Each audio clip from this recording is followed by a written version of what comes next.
Whatever you're going to say, it's you. Yeah. I think this is going to be a really good Halloween.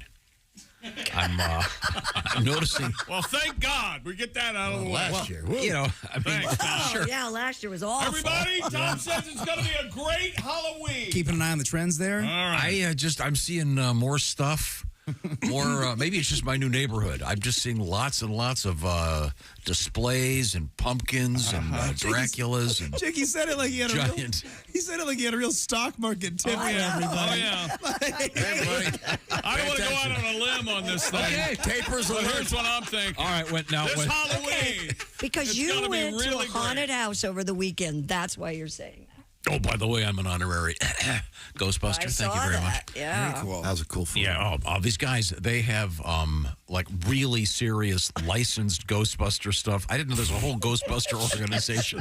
Yeah. Oh, these guys, you know, Good for them. Well done, I folks. noticed, and they didn't have a buddy. They had to go triple Venkman, is what they had to do. oh, these guys. I mean, first of all, that the one, the shot that you see me holding the. I think we posted Yes, it. you did. What's that called on that? I'm holding that whatever that weapon is. The ghost killer. I said a nebulizer, and I think that's what they treat asthma with. Nebula. Yeah, I think it could be. Yeah, I think that's A nebulizer is what you use when you have asthma. little kids. Yeah, that's Well, whatever that gizmo's called, that thing is heavy. Really? I figured it'd be, kind of a plastic. Oh, it was real, That's, huh? Oh, I think it works. Well, yeah, it's real. You can't be a licensed Ghostbuster without an actual, got some whatever they weight. call it. Yeah, I went Some to a haunted house, became an honorary Ghostbuster. But no, I just meant in general. I seem to be seeing more stuff Halloween related, and I think it may have something to do with the fact that the real world is going to hell right now. Therefore, the Halloween world is something to kind of distract. There's a couple things going on with you. What's that? It's like you're so unaware all the time. But Jeff. then when something happens and you pay attention to it, you're like a newborn baby. Yeah, Oh, exactly. Oh my gosh, it's Halloween. Like nobody else Love the knew. enthusiasm. Yeah. We're all sick to death of Halloween, but you're I love Halloween. you're right there. It's my least favorite holiday, without a doubt. What? Oh no, it's Least fine. favorite. Least favorite Are you holiday. kidding? Hands down. Yeah, it's a rough one. Yeah, Should I'm not not even be considered a holiday. Oh, it brings so much joy to people. Devil worship. And check, this year Halloween's on a Tuesday, so people are going to party the weekend before Halloween. Yep. They're going to That's party ridiculous. Tuesday night, and I bet you a few of these crazy weirdos, they're going to party on November 3rd, chick. Is Oh, that the right? following weekend, yeah. Give a damn, chick. So are they going to go? Are they going to start Saturday and go to Tuesday? Yes. With the party? Yes. Holy hell! I'm not going to say what or who. What suit are Or you wearing if. this year? I Yeah. am going to do a little Halloween stunt. Oh, God. Does it have to do with on the air or anything with in connection with me? No, Okay, good. it does not. Does not. But no, I intend to dress up for Halloween. And Oh, I'm good. Very On excited. the show. Yes. Okay. On the show. All right. Okay. Now you just lied. I said, does it have anything to do with me? Yep. No, I'm not. You said, is it going to be on the show? No, I'm not That doing it. means it deals with us. That means it's us. Oh, I thought you You're meant a was I doing dirty liar. like a Chick McGee costume. You're a dirty liar. Let me tell you something, mister. I don't care if Halloween's on a Tuesday. I'm not celebrating it in here, by gosh. I have a feeling you're going to really like it. I got $100,000 that says I will not. Okay.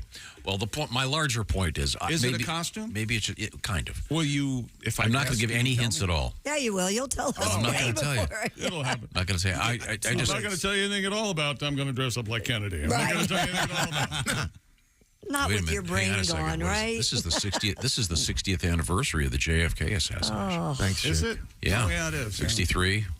Wow. There's a brand new, believe it or not, documentary coming out on the History Channel here pretty soon. Yeah, there was a It's second creepy. gunman. Or A lies. bunch of like I counted like 5 people. Names I'd never heard, and they're alive and talking. Yep. Yes, they're on oxygen, but still they're there. All right. So no one else has noticed that there seems to be a significantly larger amount of. So you travel the 3 miles from your house to here, and that's about all you do. Notice any more pumpkins or anything? I don't think I've that's not seen a pumpkin. what You know what I have seen a lot of? Well, you should come to my neighborhood. The 12. Probably during the day. Have you seen the 12-foot high skeletons? Did you hear what just I happened? heard him. I'm trying to ignore it. Erase the race. See, now here's the thing. We'll have a little get together after the show. And he'll say to Ace, I was just kidding. No, and they'll bring somebody else in to talk to us. Yes. And they'll talk to all of us. They But won't not say a him. thing to think. It's because of Ace's car. No, it's not.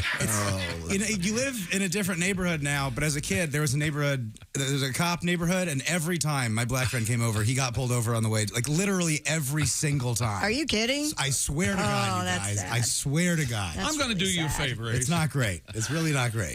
Do you have any plans at all to get thinking about getting your window fixed? Yeah. You do. I told you, Ace, you can borrow my How long? Suburban. How long has it been You broken? can drive my car. 3 weeks. 3 weeks. No.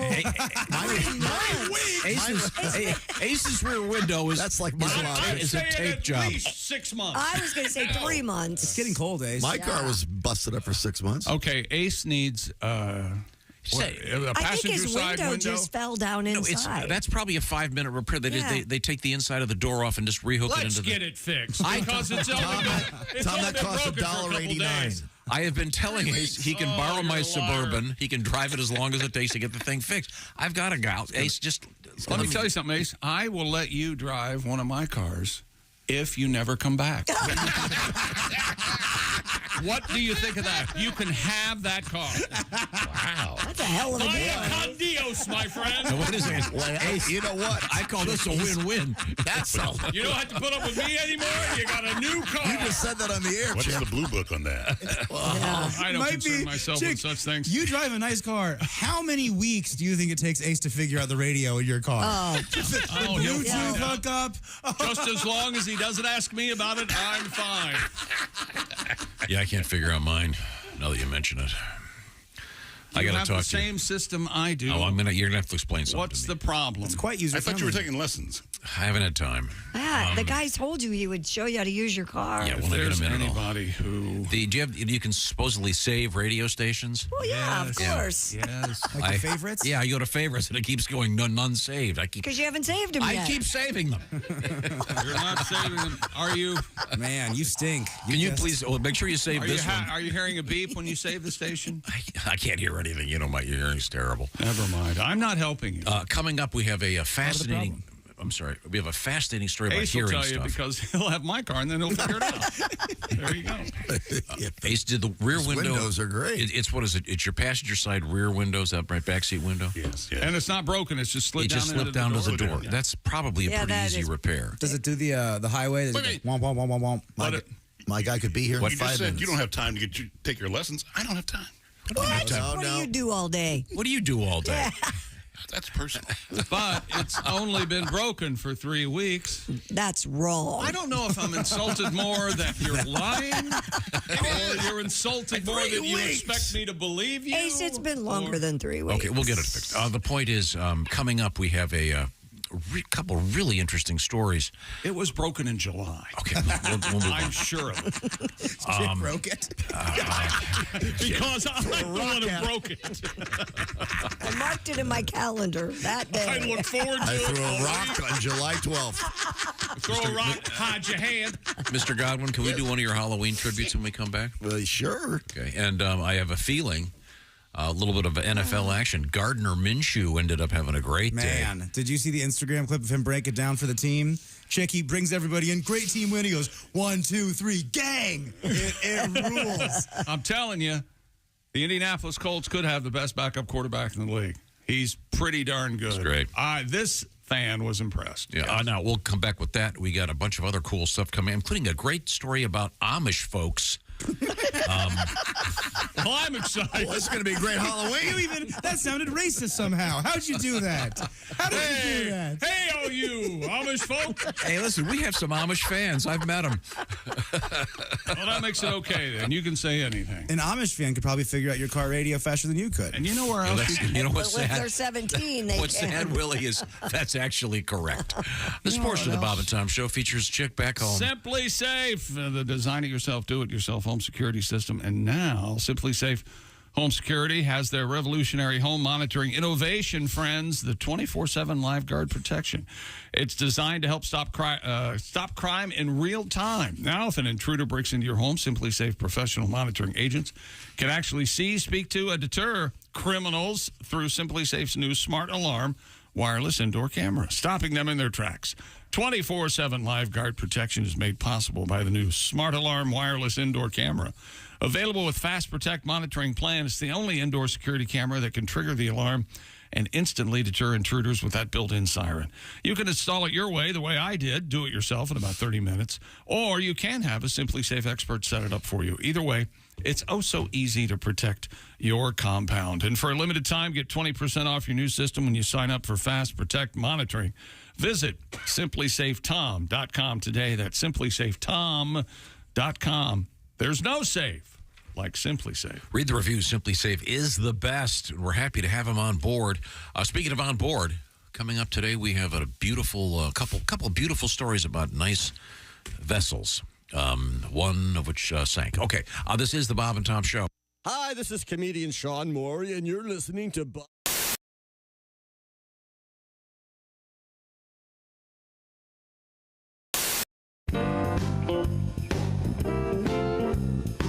Do you wear a thong, Miss Pat? Is you out your damn mind? I have the hard time wiping. What am I gonna put a string back there for? You know what I did just discover? I just discovered the moisture wipes. I had the diaper wipes for grown people. Of course, I use the wipe. Oh, Yeah. they're incredible. It's like a shower in the middle of the day. Yeah, Oh my God, I know what you're they're talking about. so much easier. Because you know how when you wipe it and the tissue gets stuck? None of yeah. that. Everything None of that. is smooth. What the hell? I'm talking about wet wipes. We're talking Tom. about wet wipes. You use wet wipes? On the baby's ass. I'm an adult. Sorry. You should get them for the adults. They're great, Tom. I just discovered them. They're great for fat people. You're getting a text. Well, anything else you'd like to share with us? Miss I'm going home. I'm going to Goodwill. Okay. To shoplift. All right. Shoplifting at the Goodwill. I'm out. I'm out. Bye-bye. I had a moment where my girlfriend thought she was pregnant. And by the way, if ladies, if you suspect that you're pregnant, tell the guy during the day. Don't wait until you're about to go to sleep. Oh. Because that's what she did. She's like, I have a cramp. I might be pregnant. Good night. I'm like, no. Good night. I don't think so. I go, well, let's find out. Well, what are you going to do? So I, hauled butt to Walmart. Yep. And Got a test. got myself a little test. Doctor in a box. Yeah, I know. 2 o'clock in the morning. And of all the times to get recognized, I walk into Walmart in the night shift. Hey, Fluffy. I'm like, oh, great. What do you need? A miracle. And so, All right, here's some tickets to a Grateful Dead concert. Right.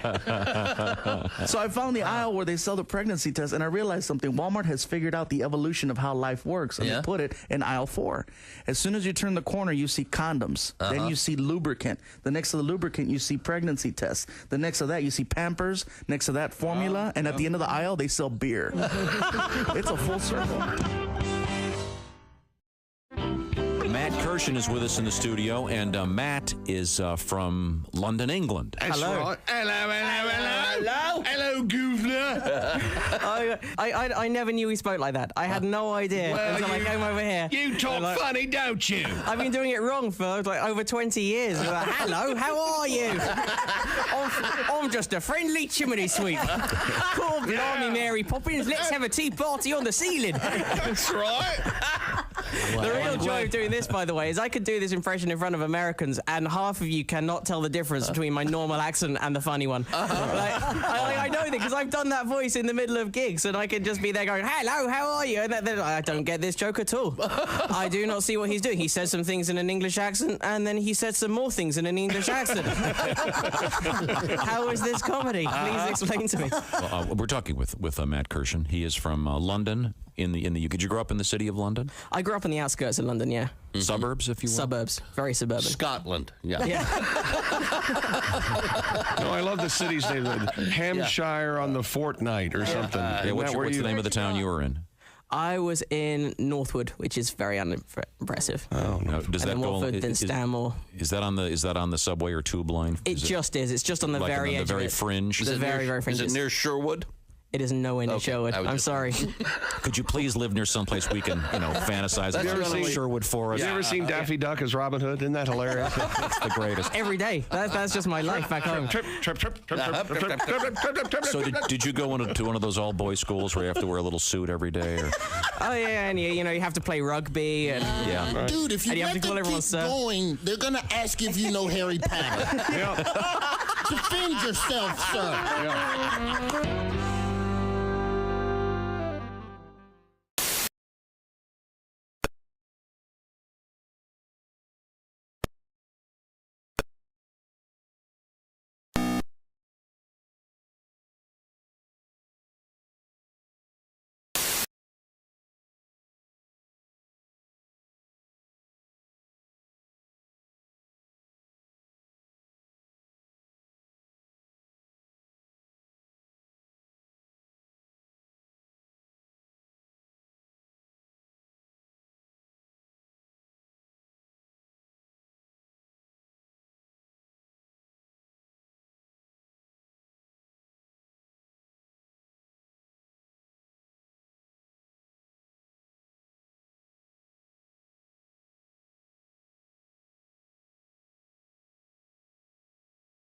I'm 24/7. This is Bob and Tom 24/7.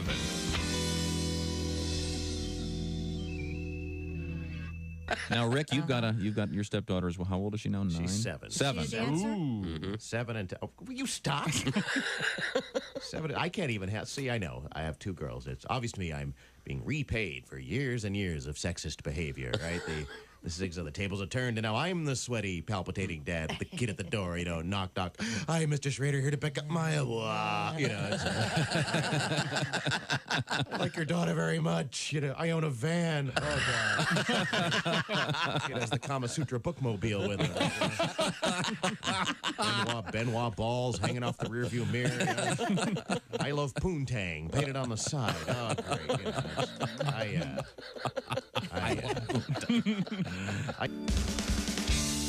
Hey, welcome back to the Bob and Tom Show. That's Christy Lee at the news desk. Hello. There's Pat Godwin.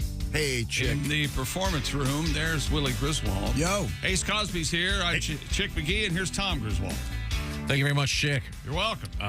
Coming up, a couple of guests this morning, including comedian Greg Warren and special guest Nick Novicki will be our guest coming in this morning. Looking forward to seeing Nick again. He's a comedian. And we have a lot of other cool stuff on the way, including a very interesting update on the Amish. You got an update? Still riding that Amish angle, huh? Yeah. Amish, now with bigger hats. All right. That's interesting. I never thought about that. Do the Amish use Amazon? I doubt it. I can't imagine so. I mean, where would they get it? They don't have the internet. During Rumdinga, maybe? Hadn't thought it through. I mean, unless they're 17-year-olds. Springa is 17-year-olds doing it for them. Rumadinga sounds like an Amish comedian. That's like his catchphrase. Rumadinga. Tom, I found a story this morning that just screams your name. Do you remember a show that... man lost, has amnesia, doesn't know who he is? Is that what... No, there was a TV show that was deemed so horrible once, it was canceled before its first episode finished airing. Do you remember this? I do. And when you say the title, I'll go, okay. It was called Turn On with Tim Conway. Yes. And the first episode aired... on ABC, I think. On the East Coast in 1969... And a Cleveland TV station pulled it after 10 minutes and ran a black screen with organ music running rather than air the episode. ABC canceled the show and bought out the contract for the owner of the show. And they said they could never air it again, but it's going to show on YouTube. There are 2 episodes that are going to show on YouTube starting tonight at 7 o'clock Eastern. Is it a sitcom? Yes, it was a sitcom. The guy it was George Schlatter, is that his name? Schlatter, who did Rowan and Martin's Laugh-In. Laugh-In guy, yeah. He did it, and it was a cast with Tim Conway, and they did surreal skits in just this white room, apparently. Man, I thought for sure that you No, I've never heard that story. Okay. Well, Cleveland 69 had everything with your name written on it. Was it a nationally broadcast show? Yeah, on ABC. Because Tim Conway was from Chagrin Falls, which is right outside of Cleveland. Interesting. Really? That they, of all places, that they would be the ones pulling it. It must have really stunk. Yeah. Local boy embarrasses town. Does chagrin mean anything other than, oh, geez. That's, yeah. Look at those falls. Yeah. Lovely place. Is it? Yeah, my high school's there. Not named. Your high school's in Chagrin Falls? Yeah, it's a long story. It's there too. Wait a minute. That was Shaker Heights. That's where the middle school is. Oh. So you didn't go to, because they moved it. They moved it when I was there. School was not better. because I was there. The whole school? They're both still there. It's a two-parter. It's like there's an intermission between ninth grade and. Remember? So your life got complicated early on. Yes, very. Do you remember about 25, 27 years ago, I looked at you in all sincerity and I said, please, will you get some help? Remember? And now here we are. You know what helped me? A couple years ago, I figured out that he was 9 when schools were integrated. Mm-hmm. That's what the era he was born into. Right. And with that knowledge, I give him a little grace from time to time. He needs a little time to catch up. Does that make any sense? I don't know how old I was because my school was always integrated, about 50-50. So I don't know. Yeah, well, those different times. I would put it. He didn't have anything to say. That's like Tom coming up after the speech on the mall, the I Have a Dream speech, and looking out and going, well, times are different. There's a brand new book out about my town and the integration of the school system. Is that right? A whole book, huh? Yeah. New York Times bestseller, as a matter of fact. Is that right? Yes. What's it called? For those of you that crack open a paper every once in a while, you'd be aware of it. It's about your school system, and yes. it's on the New York Times bestseller. Yes, it is. Who's reading that? I think we need to re-examine the New York Times bestseller I'll tell you criteria. Put it this way. I was telling this some other day. I delivered newspapers my entire young life, and I delivered the paper on November 22nd, 1963. Headline, Kennedy assassinated, Johnson takes oath. And I had a copy of it until a few years ago. Is that why that date's important? Yeah, very good. Coming up, 60th anniversary. I was the paper boy. Hey, don't shoot the messenger, Lee Harvey. Where were you? Wow, that's okay. wild. Now, was that the morning your father drove you around to deliver your papers? No. You were driving. I walked. Oh, you walked? Yeah. Let's go. What do you Son, want? you'll remember this day forever. Let's get to the game last. The shoe didn't do well, of course, but that's pretty much the way things are nowadays. 2 and 3 on the week. But we're not keeping track anymore. But, it's 12 and 23, but I'll keep track, but I won't make a big deal. Anyway, as I said on Friday, hey, tune in Sunday night to watch Dak Prescott throw interceptions, and he did not disappoint. 3 picks last night for Mr. Prescott, and the Dallas Cowboys, America's team, loses in San Francisco to the 49ers 42-10. The Niners led 14-0 before the Cowboys could get their hats off and put their helmets on. Wow. That's pretty good. Real good. That was nice. Good voice today. And the other big news this morning for us, actually, I missed this one. The Rams and the Eagles got together, and Philadelphia winning that one 23-14 at SoFi. But I have something for you, Tom. Now, one of the wide receivers on the Los Angeles Rams, while the other wide receiver was injured, Puka Nacua, first name Puka, sure, P-U-K-A, setting the league on fire. Unbelievable rookie. The man with the beautiful hair, yes. Well, last year, a couple years ago, wide receiver, the best in the NFL, Cooper Kupp, he finally got his hamstring problem straightened out, so he played yesterday, too. Now, do you remember a couple of seasons ago when Kareem Hunt and Nick Chubb were the running backs for the Cleveland Browns, and they called them? Careful. I was going to say Crunt. That's not. Nope, that's Chubb and Hunt. It would be Chunt is what they went with. I knew I was close. If the Rams now have Puka and Cooper, so they have to be Pooper. This is just for you. That sounds good. Take your bait, did he? Nope, he didn't. He just looked at me like. You should have told me I needed a pencil to write this down. Puka and Cooper. Pooper. Okay, very good. No? That's good. Okay. How'd they do? Pretty good, huh? Nope, they lost to the Eagles 23-14. Well, he likes to party, that Pooper, right? Pooper went and Also winning, let's see, Jacksonville beat Buffalo. Bills running out of defensive people. 25-20 yesterday's Jags win. There was a guy yesterday, and they were playing Sweet Caroline. You would have been so mad, Tom, during the NFL game in London. And it was loud. Especially the that was real loud. You would have broken your TV. But there was a guy dressed like a Jaguar, okay? And I don't know if we can get a picture of him. Can we find the picture of the guy in the Jaguar? He's in the stands. Bear with me. He had a suit on. He looked like an embassy official from the nation of Jaguar. It was unbelievable. He looked so much like a Jaguar that I'm not so certain it wasn't a Jaguar. Really? Dressed up in a sport coat and a nice cravat. It was unbelievable. You've got to see this. This was in London. This was in London. Very nice. You were up early watching? Well, yeah, 9:30. 9:30, watching that. Getting ready? Yeah, I do my devotionals. And then A little meditation, right? A little meditation. I see him. See him? Show that picture to the guys. Okay, you see Look that? at that. It looks like when like they're This in a guy? Marvel movie. Yes, that's him. Show it to him. That Can you see that from over there?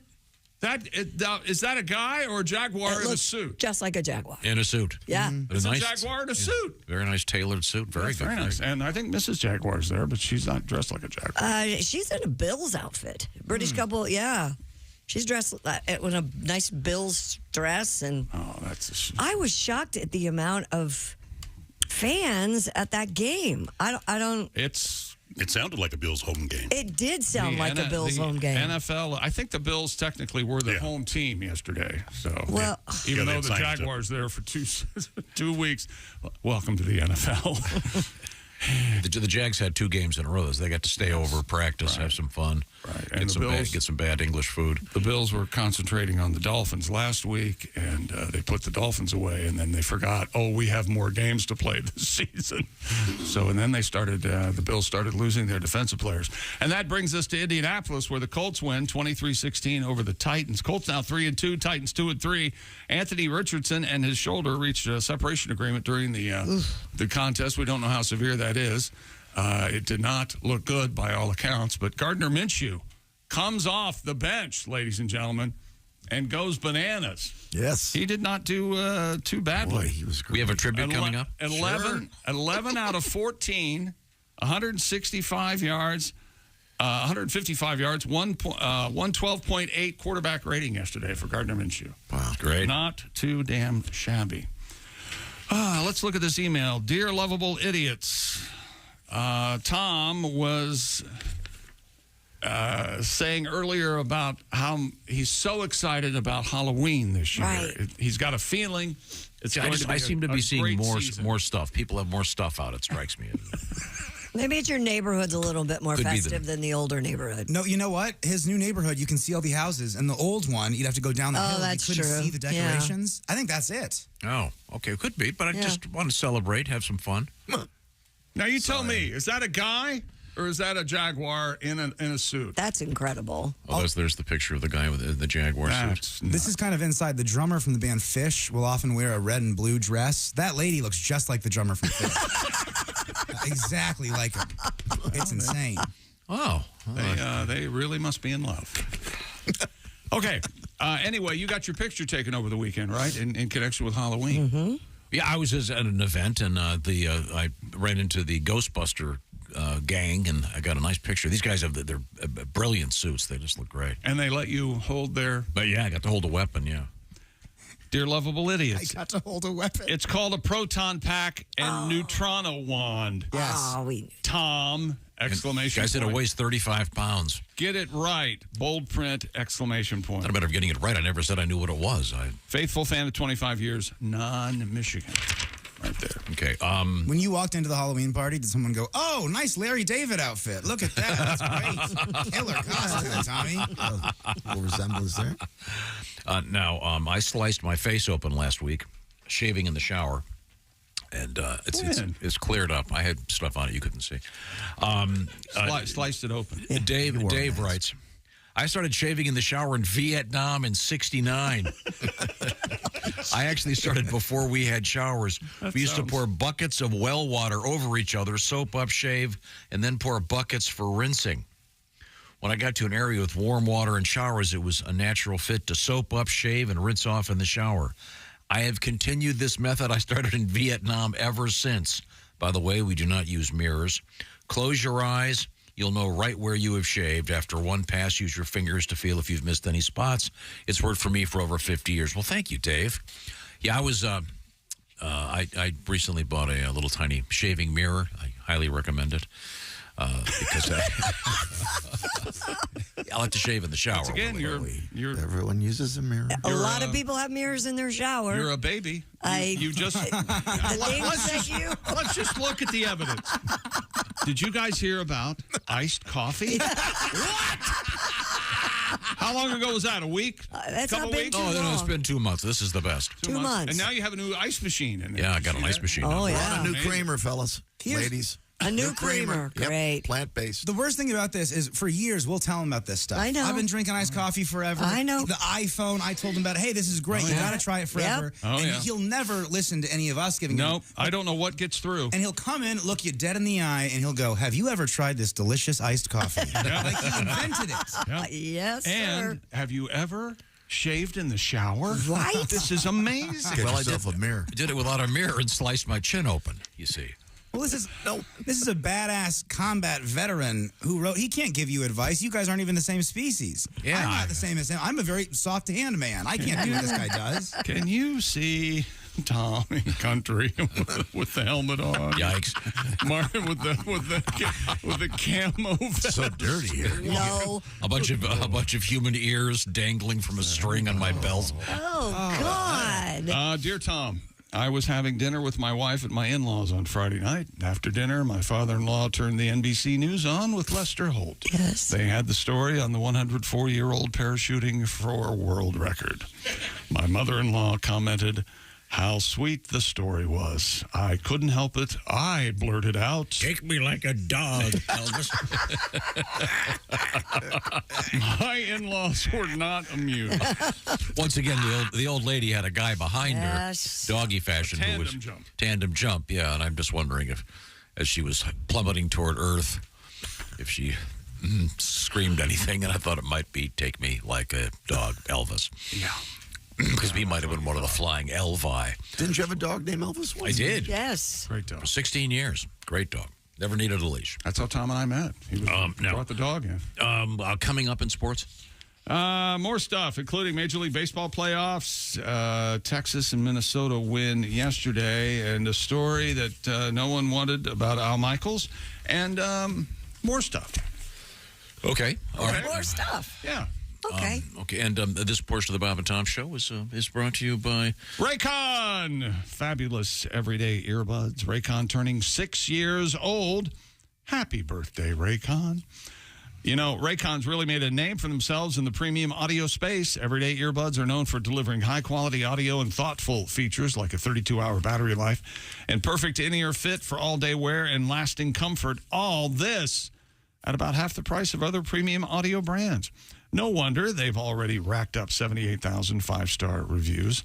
And this past year, Raycon expanded their entire business with the introduction of Raycon Home and Raycon PowerTech. So needless to say, there is a lot to celebrate. And to thank everyone who's shown them support the past 6 years, Raycon is offering 20% off everything on their site with select products up to 40%. You can celebrate Raycon turning 6 with their biggest sale of the year going on now. Hurry to buyraycon.com/Tom and use the code BIRTHDAY to get 20 to 40% off site-wide. That's code BIRTHDAY at buyraycon.com/Tom to score 20 to 40% off. That's buyraycon.com/Tom. Read the reviews. Raycons are the best. I know I love mine. A couple comedy shows coming up. I can't help but notice that Pat Godwin, Friday, October 27th and Saturday the 28th at the Funny Bone in St. Charles, Missouri. Willie G, active this evening, and also Wednesday, October 11th, you'll be at, in the Louisville Comedy Club. Am I getting that right? Yeah, open up for Joey Molinaro down there at the Louisville Comedy Club. There are tickets at the link in my Instagram bio. That's at Willie.Griswold. All right, thanks. We'll get to some more of these shows coming up, including the big show, November 17th in Bowler, Wisconsin. We'll tell you about that coming up. This is the Bob and Tom Show. Become a Bob and Tom VIP.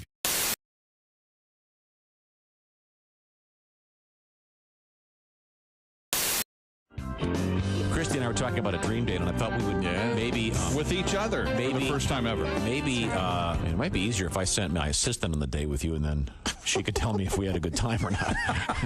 And then that's exactly what I see that coming. Never mind. Now, do you turn your phone off? I put it on vibrate. And where is it? It's in my purse usually. Okay. I mean, I don't look at it. I wouldn't. Okay. But you have to keep your phone on. Oh yeah, come on. No, not only answer it. Hold he's on, wearing the Bluetooth during dinner. that's completely false. Absolutely. This is important. Hold on. Completely false. I almost never answer my phone. All right. Very, very rarely. Yeah, I don't. No. All right. So you got that, unless of course it's one of your kids, right? Well, that's the thing. I look at it.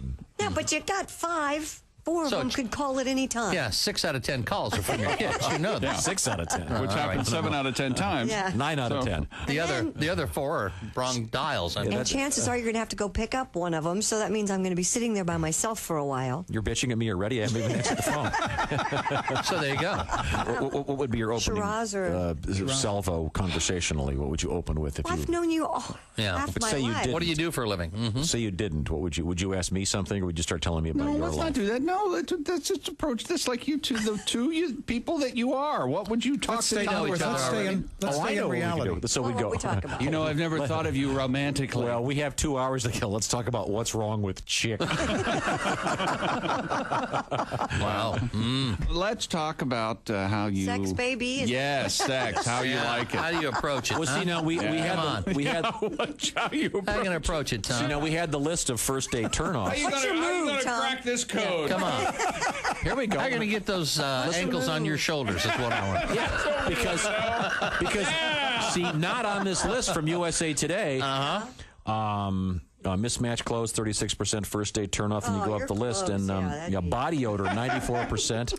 I'm clean, I have no body odor. But my pet peeve of first date turnoffs: women who don't put out. Wow. I do like porn, but I'm going to ask you guys a favor. We get a lot of emails sent to the show. You can stop sending me porn clips, okay? Thanks, but no thanks. I appreciate it, but I'll be honest, I want to find my own porn, okay? T-Rex doesn't want to be fed. T-Rex wants to hunt. That's...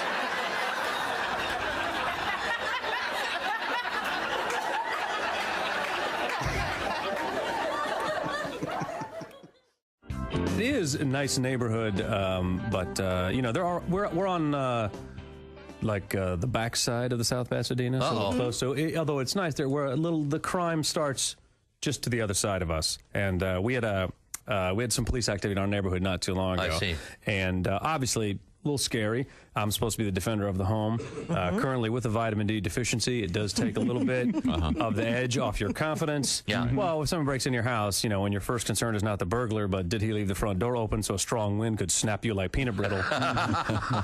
Sure, I understand. But a buddy of mine, someone broke into his house, and he did not react the way he thought he was going to. What did he do? Well, what he did was he hid.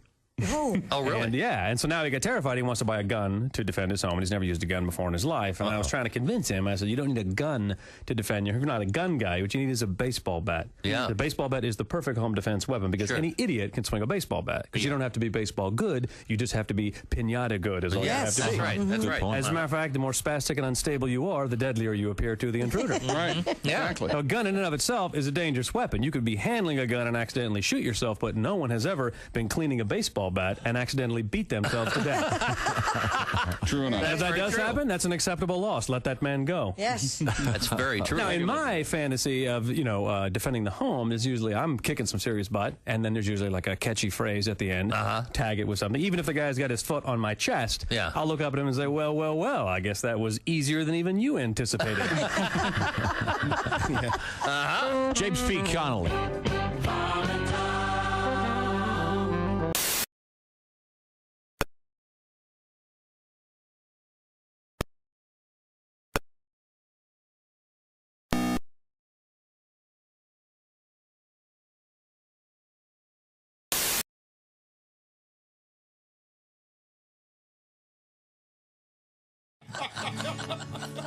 And you'll know one when you see one, 'cause he'll not like me. Life's too short. Dun, dun, dun. Life's just way too blank and short.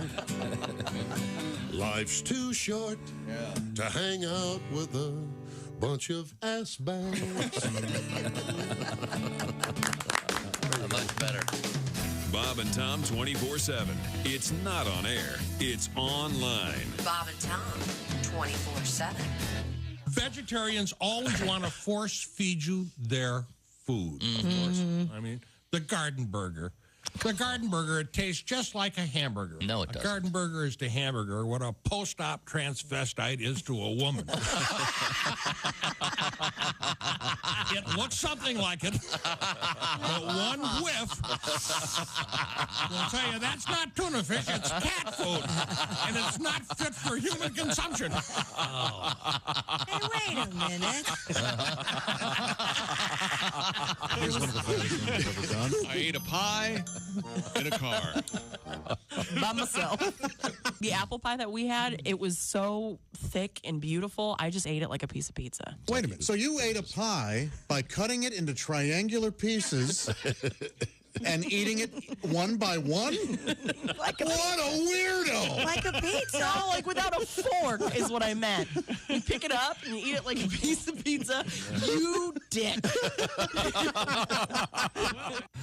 Are the stars out tonight? I don't care if it's cloudy or bright, 'cause I'm blind. Jeez. This is Bob and Tom 24/7. Comedy, guests, Bob and Tom exclusives, and it's here on the internet. 9 to 5. Hey, welcome back to the Bob and Tom Show. At the news desk, it's Christy Lee. Hi. There's Pat Godwin in the performance room. Hello, Chick. There's Willie Griswold. Hey, man. Ace Cosby's here. Hey. I'm Chick McGee, and here's Tom Griswold. Thank you very much, Chick McGee. We have a couple cool shows coming up I want to tell you about, including the big show. We're going to be doing this show live the morning of November 17th from the North Star Mohican Casino Resort in Bowler, Wisconsin, and hope to see you there. And we've got a couple live shows that evening, and I know the first one's already sold out. It will feature on the stage Mr. Godwin, Mr. Oskay, Mr. Josh Arnold, Willie G. Chick and I will be your hosts. Should be a fun time. Information is at North Star Casino Resort /entertainment. We return to the sports page with your host, Chick McGee. American League playoffs yesterday. Texas takes a 2-0 lead in that best of 5. They beat Baltimore in the Charm City. Texas 11, Baltimore 8 yesterday. And Minnesota and Houston are at a game apiece. The Twins win yesterday in Houston by a score of 6-2. In the WNBA playoffs, championships have begun. Jackie Young and Kelsey Plum each scored 26, and the defending champ Las Vegas Aces, partially owned by Tom Brady, defeat the New York Liberty 99-82. That's game 1 in their best of 5. And, Tom, this is another story just for you, he said, hopefully. Kelvin Kiptum set the world record marathon time at the Chicago Marathon on Sunday yesterday. A ridiculous performance. Bested the previous record by more than 30 seconds. A marathon run at 2 hours, 35 hundredths of a second. That means he averaged a 4.5-minute mile over 26.2 miles. It's unbelievable. And you and I are old enough to remember there was a big damn deal in the 4-minute mile when that was broken. And it was Roger Bannister or somebody, a sub 4-minute mile. This guy is running a marathon. 26 of them in a row. 26 in a row at 4.5 minutes per mile. Man. I mean, unbelievable. How accurate is the distance on those? When I'm skeptical. Oh, come on. Well, you know, Tom, some marathons are shorter than other marathons. That's right. I mean, they have to be fairly of course, precise. No. This isn't like baseball stadiums where the home run length is different from town to town. The reason they're running a marathon is because it's 26.2 miles. I'm just saying, how do they measure it with scientific instruments, or is there some guy? No, they just eyeball it. Some guy hop in his car and drive and go, well, my odometer says it's 26.2. You think it's a couple of guys from Chicago, like the Blues Brothers, driving around. Well, this should work. We'll go down the Wiener Circle, then up to Wrigley, then down to Grand Park. Should be good enough, That's 26 It is miles. Chicago. It's dark. We got sunglasses on. Hit it. Yeah. All right. Okay. See, I was excited about that. No, I think it's great. No, I heard about it. I heard about it. That's fantastic. I did see the Chicago Marathon. They like tweeted being like, "Oh wow, this record happened here. Chicago's the fastest city alive." Oh. No, they're not. That had nothing to do with it. Right on Lakeshore, about 4:45 in the afternoon. They're not the fastest. Yeah, but I mean, it depends what part of town you're going through. I'd run quickly too if I were, And there we go again. There it is. Having a nice talk.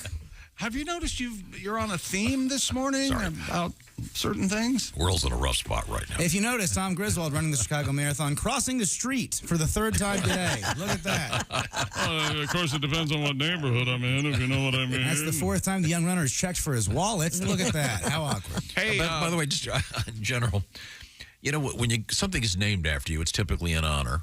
Like they're talking about, for example, renaming at least a pretty big portion of A1A in Florida after Jimmy Buffett. Right. It's kind of cool. Key West. But who was Dan Ryan, and what did he ever do to... He must have done something in Chicago. Well, everyone... you never heard anybody go, God, I love that Dan Ryan. Just whisked right through town. Yeah, there's a few... you don't want, like, Lou Gehrig's disease, not truly an honor. It doesn't feel great. Yeah. But, what... Well, and the Stevenson's named after Adley Stevenson. Is that is the it? Stevenson? Is that who the Stevenson Expressway? Is that named after Adley? Adley, I would assume, yeah. I would think. Yeah. What other By the Stevenson way, is there? has anyone ever named a kid Adley since then? I think that Adley Stevenson is the only Adley in the history of... No, yeah, I think so. It's just that you don't hear that anymore. No. Or Albin, like Albin Barkley. Albin. Remember Albin? Are you guys ready? Yeah. Oh, you want to do your tribute? Sure. That's right. Gardner Minshew comes in and takes over yesterday from Anthony Richardson, who injured his shoulder. Rumors are he could be out a month. We're not sure. We're not sure at this point. Wow. Now, Gardner Minshew stepped in for the Colts. It's all a conjecture right now. We haven't had an official word. And his X-rays were negative last night, but we'll see what the MRI is. Gardner's been looking great, off and on all season, of course. And he looked terrific yesterday. And Mr. Godwin. No. All right. Oh, I'm sorry. All right, it's Big Jaguar. Big Jaguar, because, of course, he used to be a Jaguar. All right. Sing along with me and don't say the name until I do. All right? Okay. Make it a surprise. Okay. All right? Willie, sing along. You got a beautiful voice. Thank you. There we go. Thank you, Willie. 1, 2, 3, 4. All right.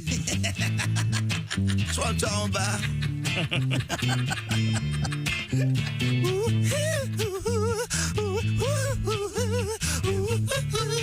can do it one more time. Let me hear your voice, Willie.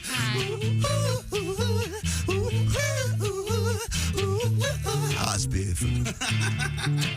Starting quarterback, we're down. Put a shoulder, hit the ground. What will the Colts do?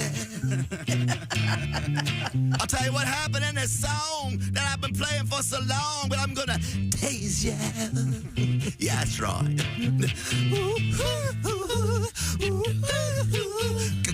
Not yet.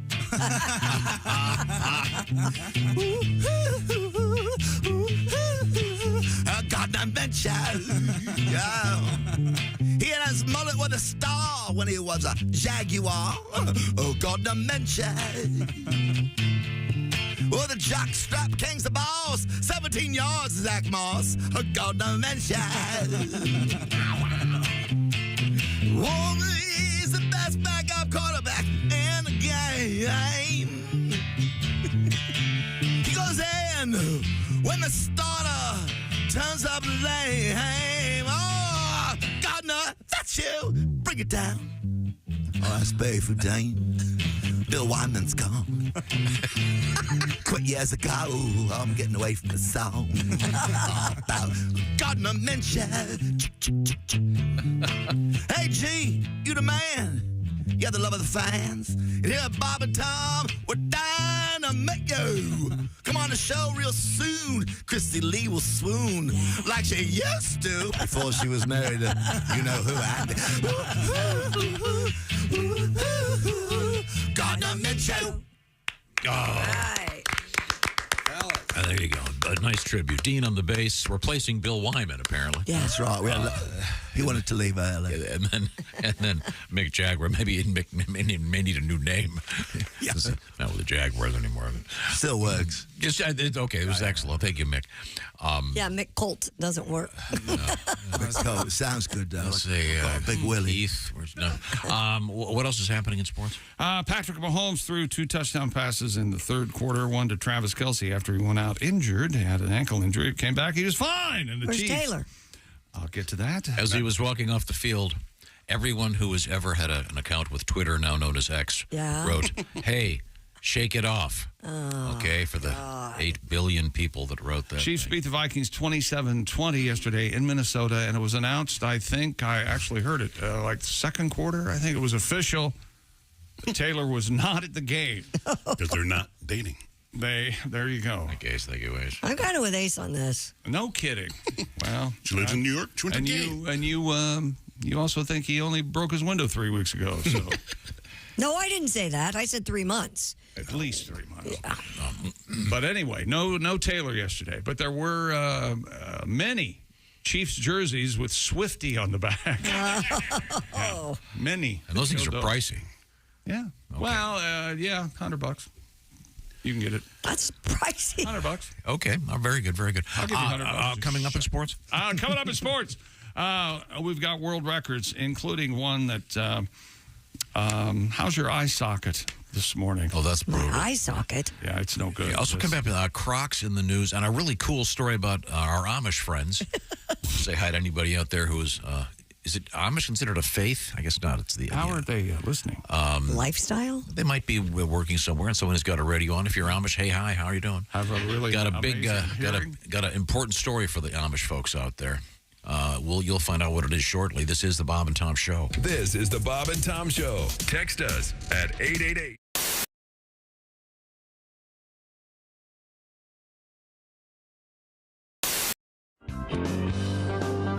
Okay. Well, we were talking about That's wonderful. You fly all over the place. You work a lot with the comedian Jeff Dunham. Yeah. So you guys are always flying, but you're famous on this show for your discussion of flying. Wow. It was. I know a lot of comedians do the stuff about airline jokes about everything from flying, and so this was just my experience. Was that I started to notice some of the pilots. There were those who didn't say anything to you really. They would just say, "Hey, how you doing?" But then I had noticed the ones who love to talk and point out things and give you a little tour in the sky. And, Sure. And I always thought those were guys who were frustrated radio guys. They wanted to be on radio. There's your captain here in the cockpit, and they always sound so cool. So he always, first of all, he has to tell you he's in the cockpit. Like, where else is he going to be? Yeah, we know. Yeah. We know. I'm in the can right now. I just wanted to say hi. So if you guys don't form a line while I'm in here, please. So he's in the cockpit. Okay. And then they always tell you how many feet we're going up. I never understood why they had to share that with all of us. That's great. We're going up to 36,000 feet. You know what? I'm just a passenger. I'm not writing this stuff down. What did he say? 36,000 or 33,000? Because I need to know. Do you? Yeah. Right. And I want to know what the gauge says because this is, I can't see it. I mean, I need to know. So, he's given us all this information. We really don't need, as passengers, all I know is, 36,000, 40,000. Just go high. That's all I really. Go above the trees and the mountains and clear that stuff. And I'm good. Happy. Yeah. Have a couple of drinks. And but then some of these guys I've noticed also will keep going. The ones who like to point out everything. For those who are sitting on the left side of the plane, if you look out your window, there's a cloud shaped like a duck. Wow. What? Good. I'm glad he woke me up for that because, And of course, those people on the right side of the plane, they never get to see anything sometimes, right? They'll point out stuff. If you're on the left side, you can see the Grand Canyon. Mm-hmm. If you're on the right side, you can look at the people looking at the Grand Canyon on the left side of the plane. Fascinating. So I just noticed those guys. So I started taking notes about what they would say, and it was just unbelievable. And then the funniest, or I guess it's not funny, is when a plane goes down, of course, they would look for the flight recorder. And I was always like, and they always thought, I always wondered, like, what do they expect to hear on this thing? Mm-hmm. The pilot's not cool enough to just explain what's happening, is he? Is he just going to, just hit a mountain? My fault. I was pointing out something to the people, and clip the wing, and there you go. Anyway, I know I sound cool right now, but I've just evacuated like you wouldn't believe. So I just want to apologize to everybody for spinning out of control. I just want to thank all our passengers for flying with us. We realized you had a choice in airlines, and you picked the wrong one because we're going right down. We're going down. We're going down. So, you're not going to get that. You're just free drinks. Right? Yeah. Free drink. Just hurry. Free drink. The carts should be flying around. Just reach up and grab something. Man, I don't know.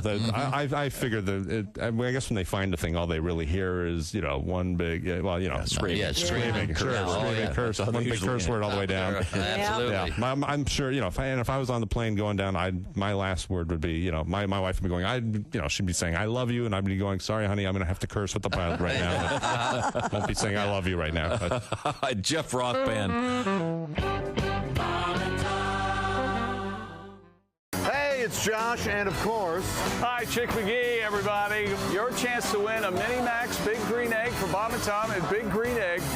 Each week, someone will win a Mini Max Big Green Egg. It's the Bob and Tom Show Big Skin Pick'em, powered by the Big Green Egg. Go to bobandtom.com/contest on the computer. Is that where you go? Are we eligible?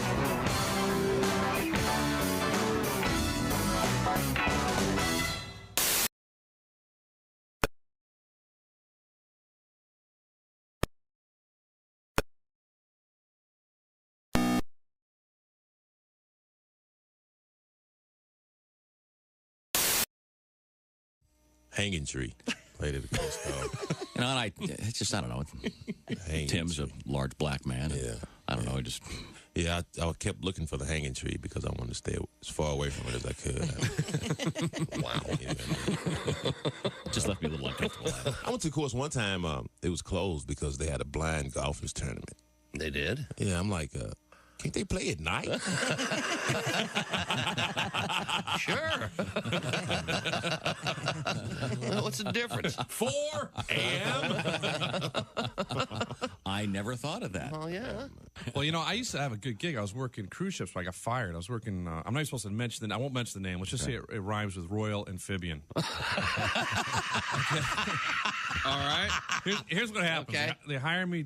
They say it's a comedy emergency. I'm like, comedy emergency? Yeah. They fly me down to a place called Casa Maya, Mexico. I get there. The ship has a 70-foot by 6-foot hole in the side of the ship. Oh, my. And the cruise director comes like, hey, we're glad you came down here. We're flying in entertain these people while we weld the hole shut. Listen, Jim, do me a favor. Don't mention the hole in the side of the boat. How big's the hole again? Okay, 70 by 6. And this is where I get fired, okay? Yeah. Because they open the show, I'm like, welcome to Casa Maya. It's a Mexican phrase that means, look out for the dock. You're out of here. Yeah, let's hear for your captain, Captain Morgan. That's how you get the gig in the Midwest in the winter. Wow. That's how you do it. So that's what happened. They hit the dock. Yeah, they drove into the dock. There was a 70-foot by 6-foot hole in it. And I'm on stage going, and if you want to talk to your captain, he'll be handling your luggage when we get back to Miami. It's like $800,000 worth of damage. Bob and Tom, 24/7. Comedy via your computer. Bob and Tom 24/7. This is Bob and Tom, 24/7.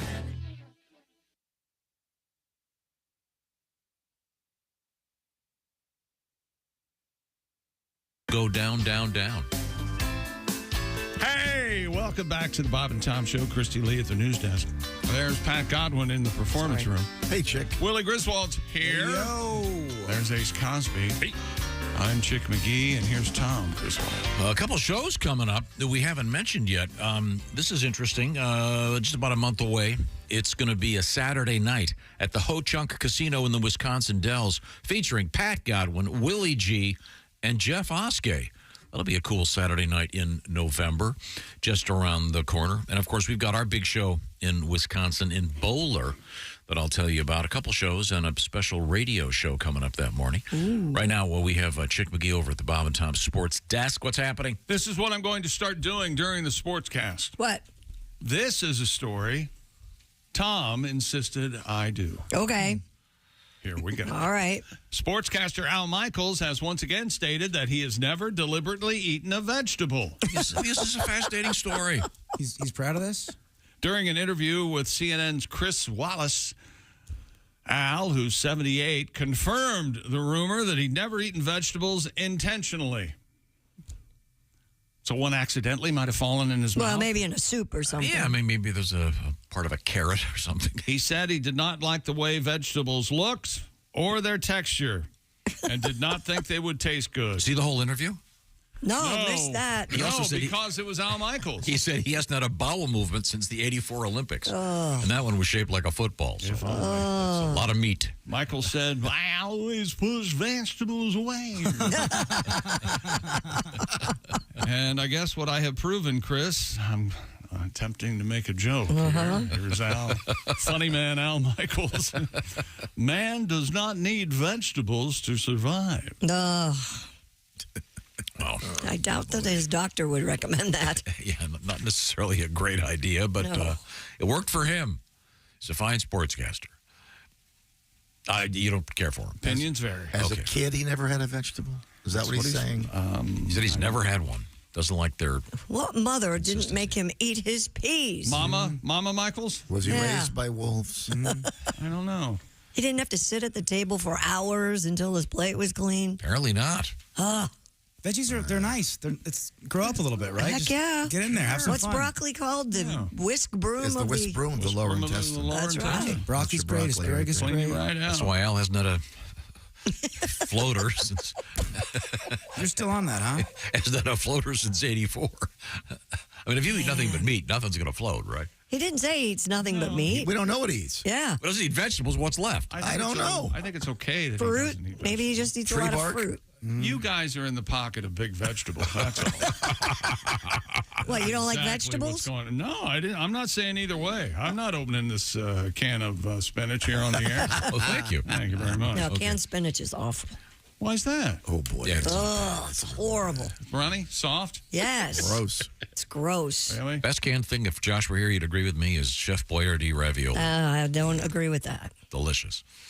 Best thing in a can. I bought that because you kept saying it, so I went and bought some, and Didn't care for it? it was okay. It certainly wasn't the best ravioli I've ever had. You went out Yes, and bought a can because he said so. because he and Josh said so. Hang on a second. Do you see what you're doing? Sorry. She's very impressionable. I would have given you one for free. Oh, you have some stocked. Well, he I has a new wanted car mine now. not expired. A survivalist voice heard from.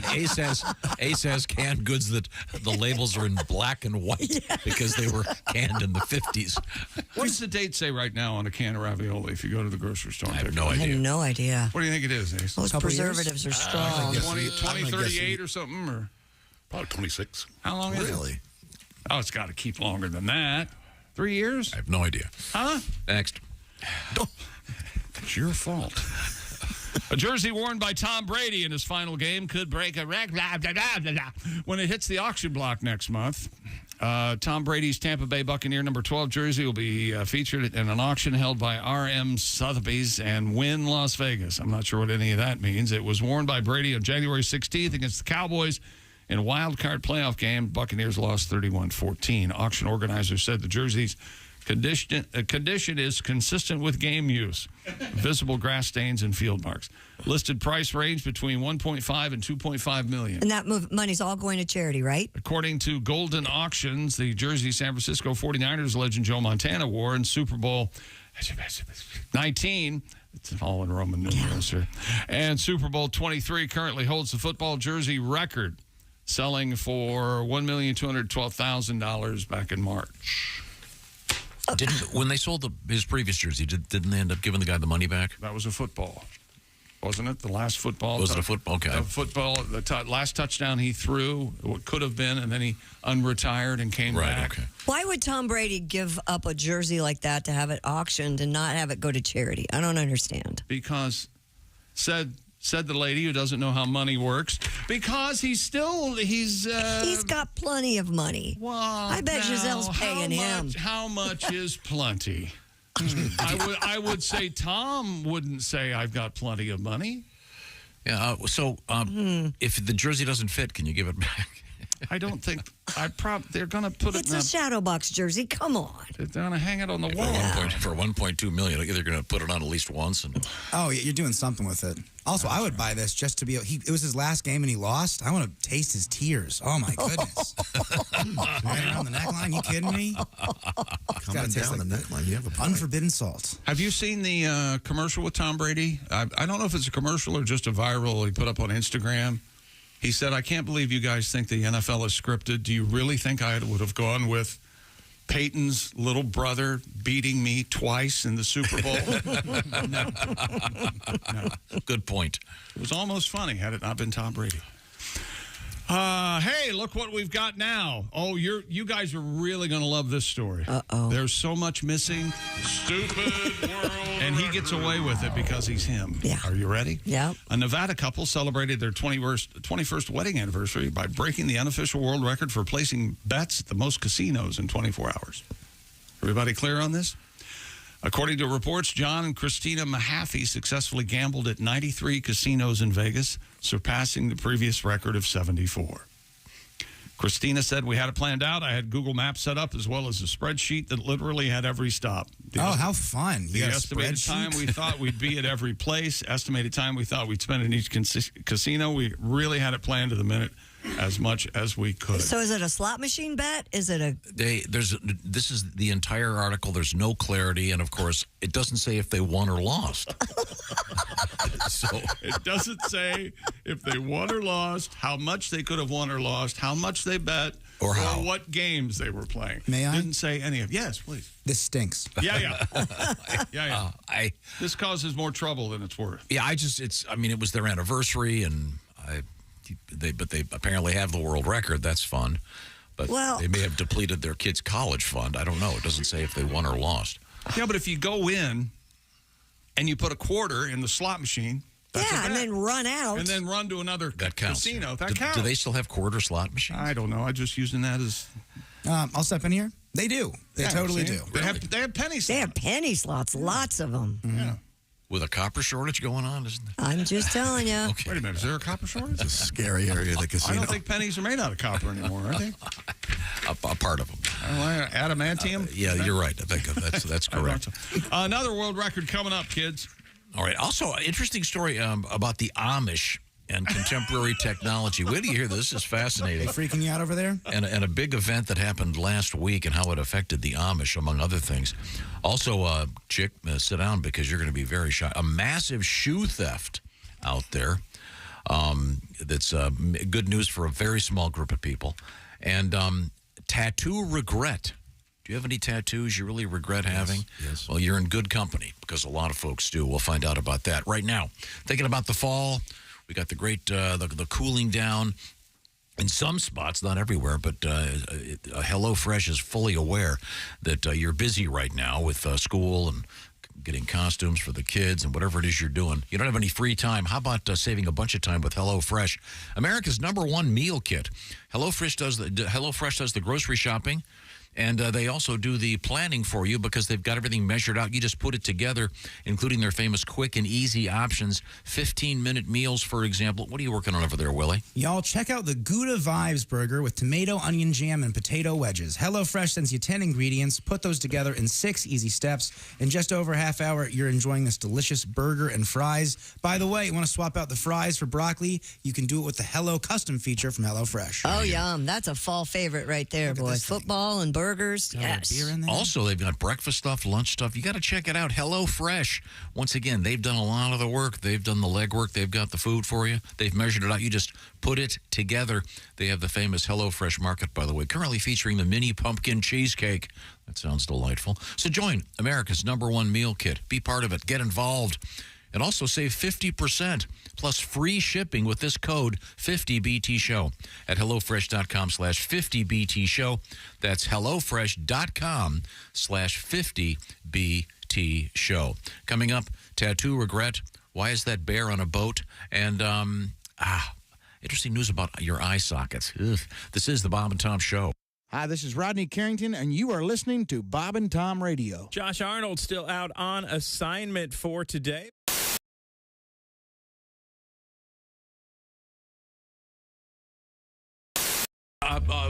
Mummy Cass, would you be kind enough to play one more song for us? Then we'll take a little break and come back with more. Is that possible? Yes. All right, baby. We're going to give you a song about a hot dog vendor. Oh, yeah. Hot dog vendor. Oh, I love this one. Who doesn't like a good wiener, baby?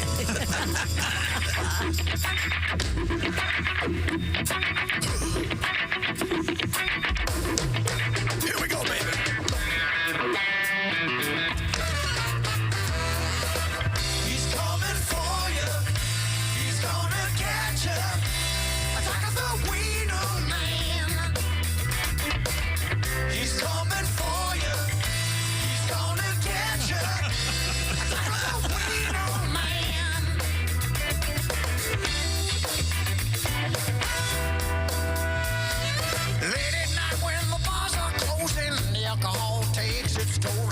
Drinkers need the favorite vendor. I taste the treat of sausage splendor. Oh, little man behind the car. The police can't catch him 'cause he's way too smart. The smell of mustard in a big umbrella. Haunted man's got the perfect cover. He's coming for you. He's gonna get you. The wiener man. He's coming for you.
Baby.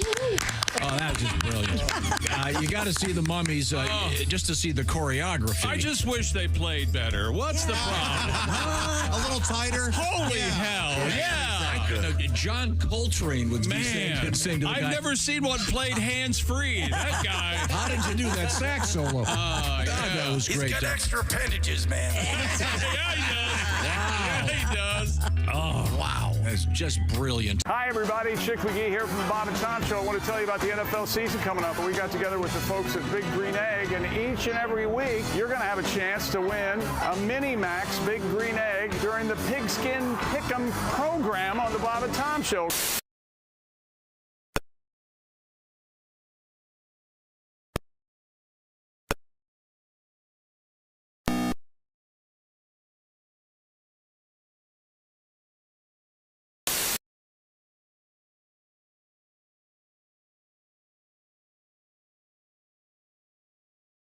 Hello, Linda. I can't tell you how happy I am to finally meet you. And, Right. What do you do, Jerry?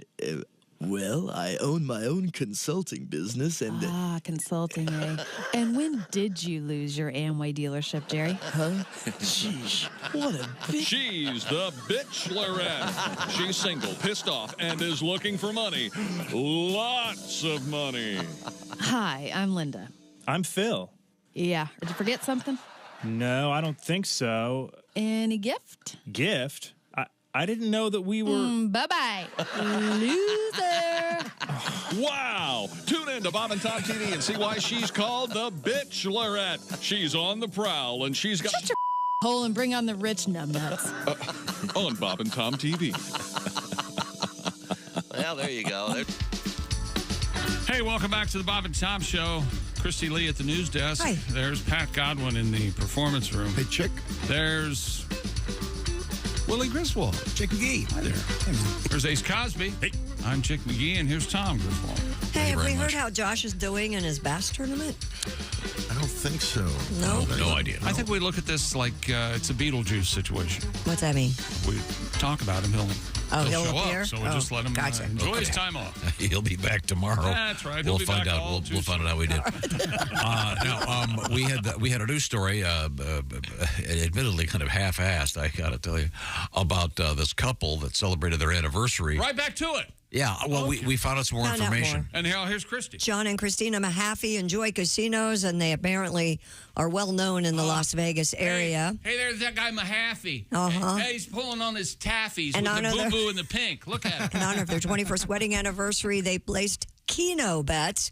It said they had a system for placing video Keno bets in every casino. Not only did they do Vegas, they did Hendersonville and another area. So in of- 24 hours, they have the record for the most casino bets. Yes. What is Keno? Keno is where you. It's like bingo. Only it's with the one you numbers always and stuff. play when you're eating in the buffet. You Yeah. know, they come around with the Keno numbers. That's exactly right. Yeah. I thought that was when they have a celebrity speak at a college. They have a Keno speaker. Is that not what that is? Oh, sorry, guys. You haven't spent any time at all in Vegas, have you? Sure. With the noise and the smoke and I don't machines. think you have. Yeah, have you been on the casino floor in Vegas? Yeah, of course. You have. Yeah. Have you placed a bet? I don't particularly enjoy gambling. You've placed a bet through us. I know that. I don't know what. I don't even know what Keno is. Is there any skill involved? You just pick numbers, Tom. It's you pick a bunch of numbers. 5 numbers, I think. I don't know. Yeah, and it's kind of like playing the Powerball every 5 that's seconds. Right. I remember you kept giving me money to go bet Play for roulette. you. You didn't want to bet. Mm-hmm. But you wanted to bet, but you didn't want to bet. My system. Yes. You could give me money. You lost. Yeah, you lost big time. So these guys, but you let it ride. They were going into a casino, saddling up to a blackjack table. No. They were running in, placing Keno video bets, and running out. They had 93 of them. I guess it's cool they have the record, but that sounds like no fun at all. No, and they had to travel quite a bit. Yeah, there was a spreadsheet. You're just taking Ubers. You're getting into cabs. That's not fun. They must really be in love and enjoy spending time together with. Makes me even more angry. So let's just. But while I was researching that story on the website called Vital Vegas, I found also a nightclub in the Fremont East Entertainment District. Here we go. Has a new eye-catching appendages. It's called Disco Pussy, and apparently they have tentacles coming out of their sign. And apparently on the inside, it's like a giant octopus. It extends the theme. A distinctive, programmable, custom-built octopus. So what did Octopussy teach us? disco pussy's okay. Yeah. Apparently. 10,000 laser cut components illuminated by 5,000 LEDs. Disco This thing is pussy. amazing. Disco Pussy's what my uncle called John Travolta after he saw Saturday Night Live. Get him out of here. That guy's from Magna. Get that guy. I thought he was tough. Disco. Get him out of here. Eating pizza with his friends. Look at that hair. Man. I'll not go into disco pussy. Thank you. Okay. You won't? You don't want anything to do with Oh, it disco looks like a lot of people want to get into disco What about the pussy. fabulous nudes on ice? Have you heard about that? No. See, it's ice skating. But they're naked? But they're nude, yeah. It's gotta be, I don't know if that's- freezing. Is that true? I don't know if that's There's a lot of nipplage in that. I don't know if that's still up, but it used to be nudes on ice. That's a tough gig. How desperate do you have to be to? That's your. Well, honey, we're gonna go see nudes on ice. I'm only going for the ice skating. You just. Yeah, all the dudes go, it's cold, it's cold. I admire what great ice skaters they are. What are the names of some of the famous ice skating moves? The triple sow cow. Sow cow, okay. The Lutz. Lutz or triple. The Fosbury flop. Toe loop. Let's write a near rhyme with a poem for I Lutz. am embarrassed. I know so many skating moves. Let's move forward. What else is happening? What else is happening? That's a great... Stupid world record. I apologize beforehand to bring this to your attention. A Nevada man has broken 2 Guinness World Records. Andrew Stanton earned the record titles for the heaviest weight pulled with the eye sockets. No. Oh, no. And the heaviest weight lifted with both eye sockets while swallowing a sword. How do you lift something with an eye socket? How do you... He has a special... Well, but to Christy's credit, she did not say, how do you swallow a sword? So she's clear on that. He has some kind of apparatus that he attaches to his eyeballs. So basically, he's pulling it with his head. No, these things they attach to his eyeballs. Is he squinting his eyes at least? I guess, yeah. For the first record, Stanton managed to pull a red Cadillac and driver with a combined weight of 5,400 pounds to beat the previous record of 907 pounds. That was it? Stanton was aided in the attempt by something or someone called Cupcake. Cupcake's his assistant. Is it a person or a pet? No, it's a person. Well, how? What? What? It's a show. He introduces, this is my assistant, Cupcake. Oh, okay. Then they sing eyes without a face. It's quite the whole thing. It's a nice thing. It's a good little thing. You get Cupcake T-shirts. He achieved the second title by swallowing a sword and then pulling Cupcake at least 4 inches off the ground using a set of chains attached to his eye sockets. Cupcake's weight plus the weight of the chains amounted to a total of 129.63 pounds. Well, Cupcake's not shapely. You can say that, I guess. The minimum mark of 110 pounds was set by the record authority. The successful attempt was accomplished with special hooks that Stanton placed in his eye sockets so that he could pull the car at least 32 feet to meet the requirements set by Guinness. A driver was in the vehicle that he pulled. It's just disgusting. Yeah, it is. He wraps his eyelids around these things and pulls. Now, I want to shift gears a little bit right now because we have a really cool story coming up about the Amish. And I thought we'd feature a little bit of Amish news for you first. You know us. We're Amish Bell. No poles, no wires, no phones, no nonsense, no shiny objects. Amish Bell. And now, new from Amish Bell, the Amish answering machine. Hello, Graber. Are you there? Hello, this is Graber. I cannot come to the door right now. I'm picking out my wardrobe for tomorrow. Please leave a message when I yell the word beep. Beep! Graber, this is Carl. And listen, I have front row seats to a barn raising. Please get back to me. Goodbye. The Amish Bell answering machine. Batteries take electricity not included. Graber, listen, I know you're in there. Pick up. I said beep! All right. Get back to me. Goodbye. Amish Bell, leading you into the 19th century. Now, Amish Bell kind of in the news today. Christy's got the story. The U.S. emergency alert that sounded on phones around the nation October 4th. Scared the hell out of me. Me by the too. way. I was driving. I forgot completely about it. Appears to have had an impact on people who are not supposed to have cell phones. An ex-Amish church member, Mr. Eli Yoder, claims that a few current members of the Amish were shunned after the emergency alert revealed they had secret phones. Uh-oh. He said in the clip that on the day of the alert, 3 people told him they would have to lay low after getting caught. Also, according to TMZ, prisoners around the country are also facing consequences after the alert revealed their secret concealed phones. Prison officials in New York and Florida said they confiscated multiple phones during the emergency test, though a source in Nevada told TMZ that many prisoners were aware of the alert and likely turned their phones off. So you're not supposed to have a phone if you're Amish, is that the thing? Yeah. So they all went off. Yep. And what, was it 2:20 Eastern time or something? Something like that, yep. Last, was it Wednesday? So if you're Amish, what do you, who do you call, I guess? Whoever you want. Busters. Okay. Do they have like Only Farms? OnlyFans for those ladies wearing black and white? Well, they have Farmers Only. That is a website. Okay. It's interesting also. You have to wonder if, I assume a lot of Amish communities don't have very good cell service. Yeah. Because they're, in the... No towers there and all. In the middle of nowhere and all. Pennsylvania, right? Yeah, their 5G is just 5 guys named Graber. And they have 5Gs, and they hang out. There's no bar at all there. No. Now, if you silenced your phone, would it not go off during that thing? Mine was silenced and it went off. I mean, it was on vibrate. I didn't have, if you had it on airplane mode. It wouldn't go off? It wouldn't. I wouldn't think so. All right. So, well, that's interesting. How does an Amish guy pay the bill if you're not supposed to? Do you, on his phone. Yeah.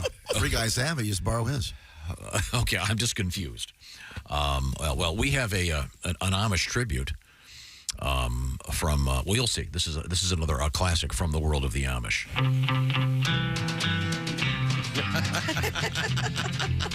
I hear that buggy coming. It's rolling round her bend.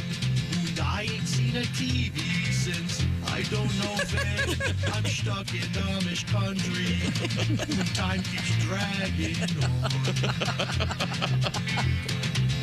And I won't ever have call fading. I've got no telephone.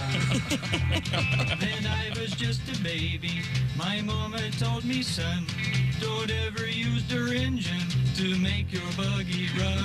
But I drove a car in Goshen just to watch it go.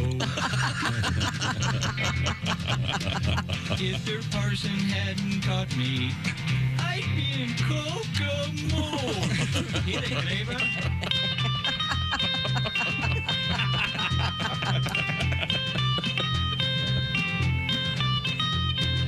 Hold on, Graber. Yeah, Carl.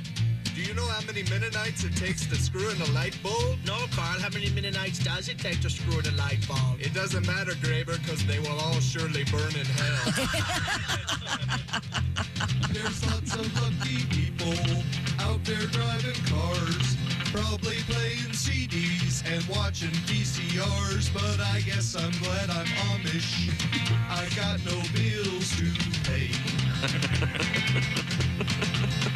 Still, I wish I had a tractor to help me haul this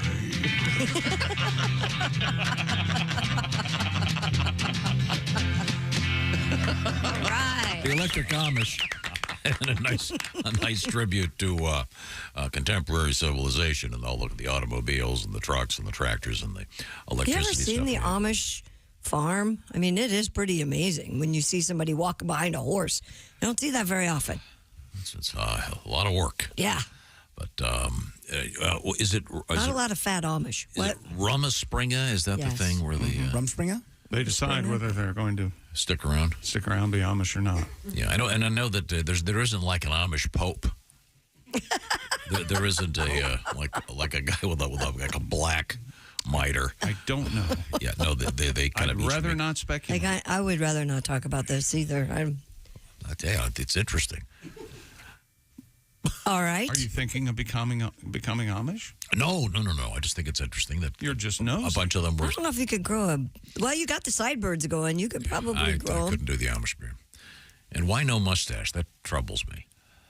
I don't know. Is that some biblical passage, or is it something about getting stuff caught when you eat? I don't know.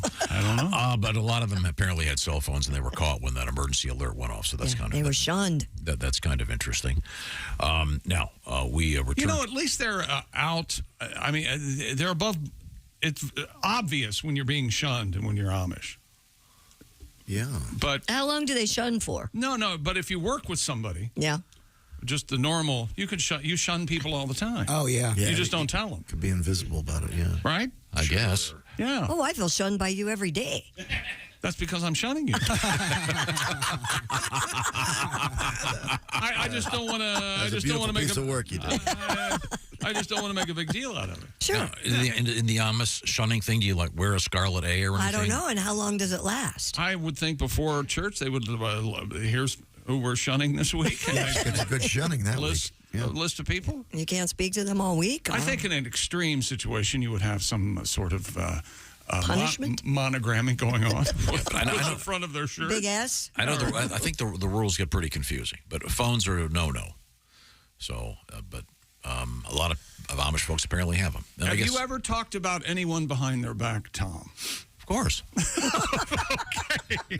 See, the Amish just get it out there in the open.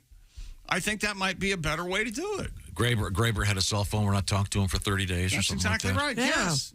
But after the 30, there's a big party. Then Welcome back. Everything's forgiven. forgiven. Well, now I do have another example of the Amish and how they do use phones when they have them. Oh. Because they don't have them, so they have to do this. You know us. We're Amish Bell. No poles, no wires, no phones, no nonsense, no shiny objects. That's Amish Bell. And now, new from Amish Bell, call waiting. Hello, Graber. How's the farm? Good, Carl. Good to see you. Oh, wait a minute, Carl. I see Fritz is here waiting to talk with me. Okay, Graber. I'll just stand here and wait. Hi, Fritz. I'm talking to Carl right now. Can you wait for a moment? You're fine, Graber. I'll just stand here. Okay, Carl. Now, where were we? Call waiting. Another new world convenience from the old world minds at Amish Bell. Remember, we take Visa, quilts, and cheese. Amish Bell, leading you into the 19th century. Thank you very much. Another word from Amish Bell. Does anyone still have call waiting? Well, yeah, you have it on your phone. It doesn't. They don't call it call waiting. We were talking about, hold and accept. You have to.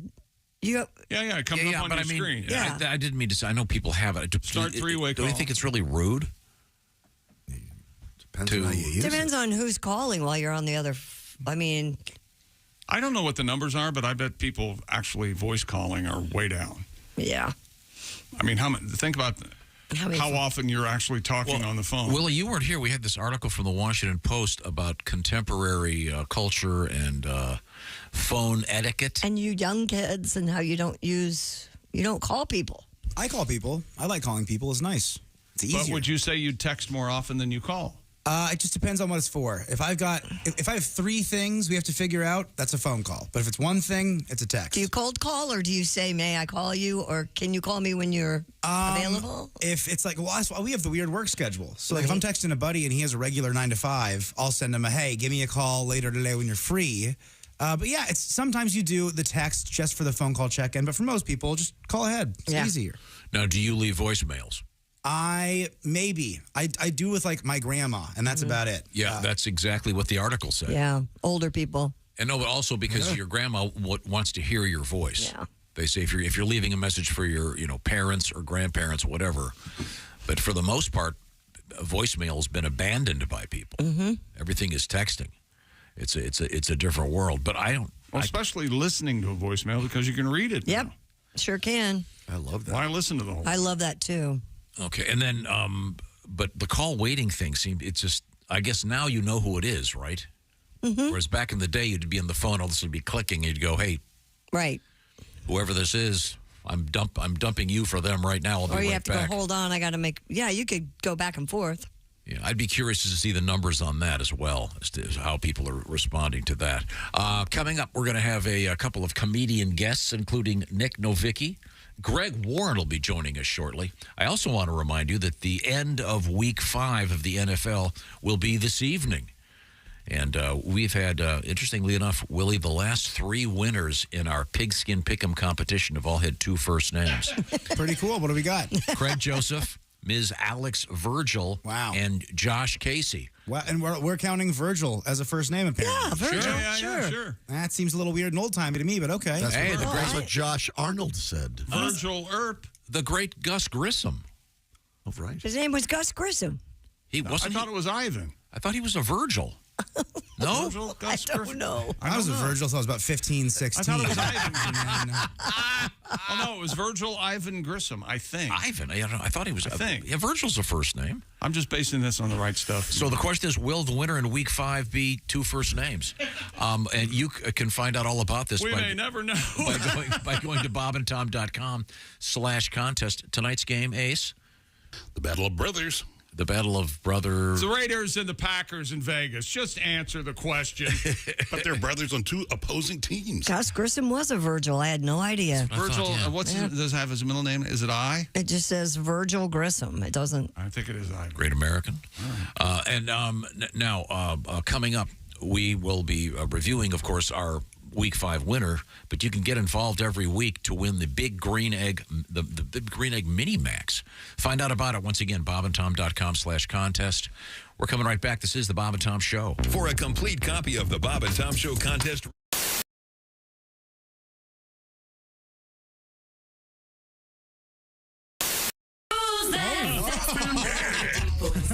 It's Cosby. Here he is with his joke of the day. What did the judge say when the skunk came into the courtroom? Oh! What did the judge say when the skunk came into the courtroom? Odor in the court.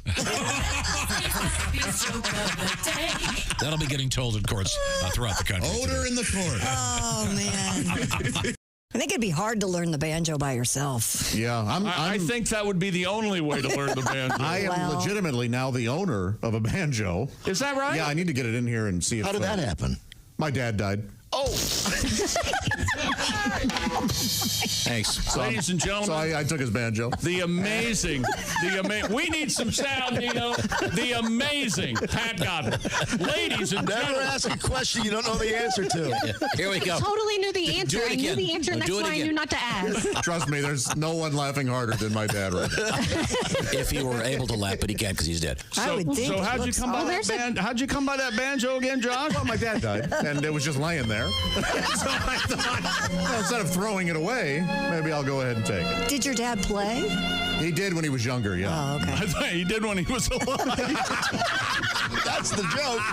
There you go, Joshy. Yeah, I should have said that. Okay, well. I do like porn, but I'm going to ask you guys a favor. We get a lot of emails sent to the show. You can stop sending me porn clips, okay? Thanks, but no thanks. I appreciate it, but I'll be honest, I want to find my own porn, okay? T-Rex doesn't want to be fed, T-Rex wants to hunt. That's...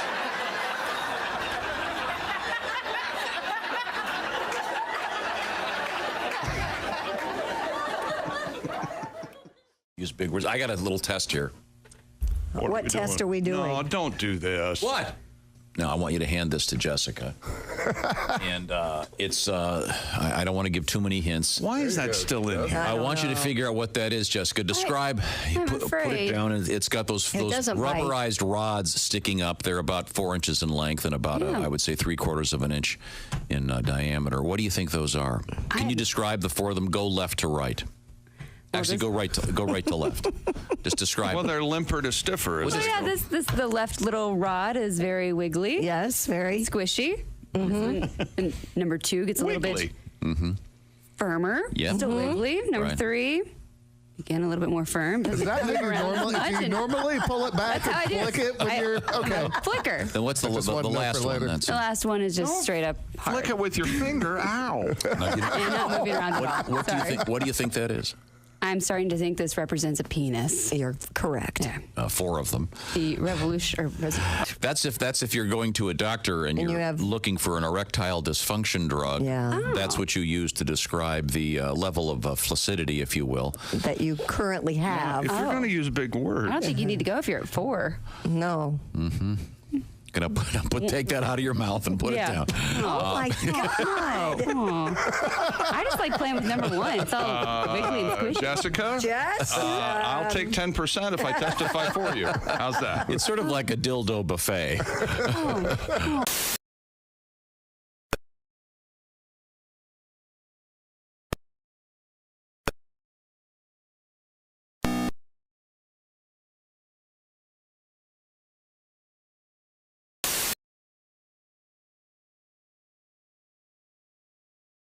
To run a black screen with organ music rather than finish the episode.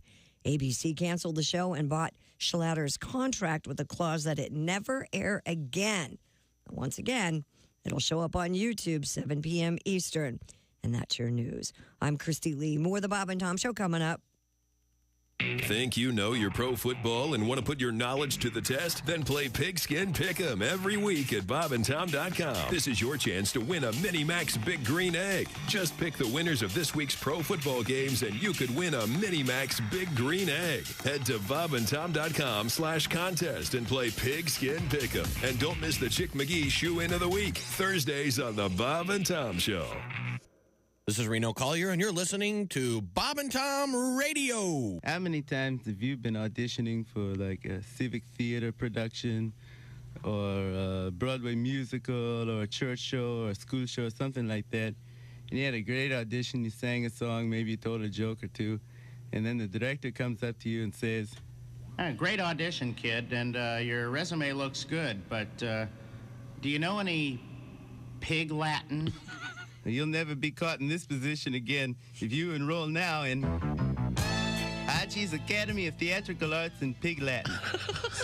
At Haji Academy of Theatrical Arts and Pig Latin, you'll learn to act your way through some of the world's greatest theatrical masterpieces, and you'll do them entirely in Pig Latin. Things like Death of a Salesman. At ye, ime ad day. Oh, nay. Umbe. Oh, nay. Umbe. Old reruns of Hogan's Heroes. Ink clay. Oh, yay, idiot, yay. Oh, yay, ice ray. General J. Orcoulter Bay. And, of course, the classics of Shakespeare. Ute eBay. Oye atne. Ute eBay. At they. Is ye. Aye eschenque. Other way, There's still some financial scholarships available for women aged 18 to 25. Let me teach you to act in Pig Latin. For more information, write to Haji or phone 1-800-UKSHME. Do it now.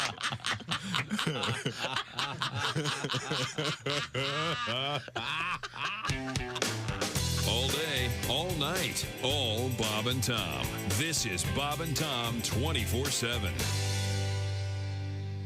Joining us in the studio, comedian Ed Yeager. Hi, guys. Hi, Ed. How are you? Good. Good to see you again. I'm glad football season's almost here.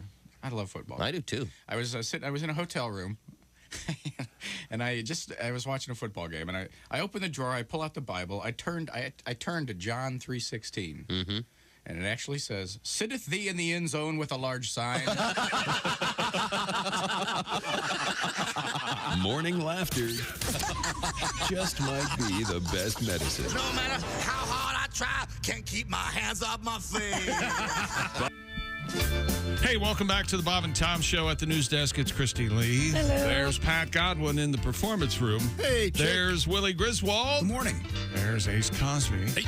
Josh Arnold on vacation. I'm Chick McGee. Here's Tom Griswold. Thank you very much. Got a nice letter about Kostaki Economopoulos, our NFL correspondent. From his mom? Who is it? What is it? That name again?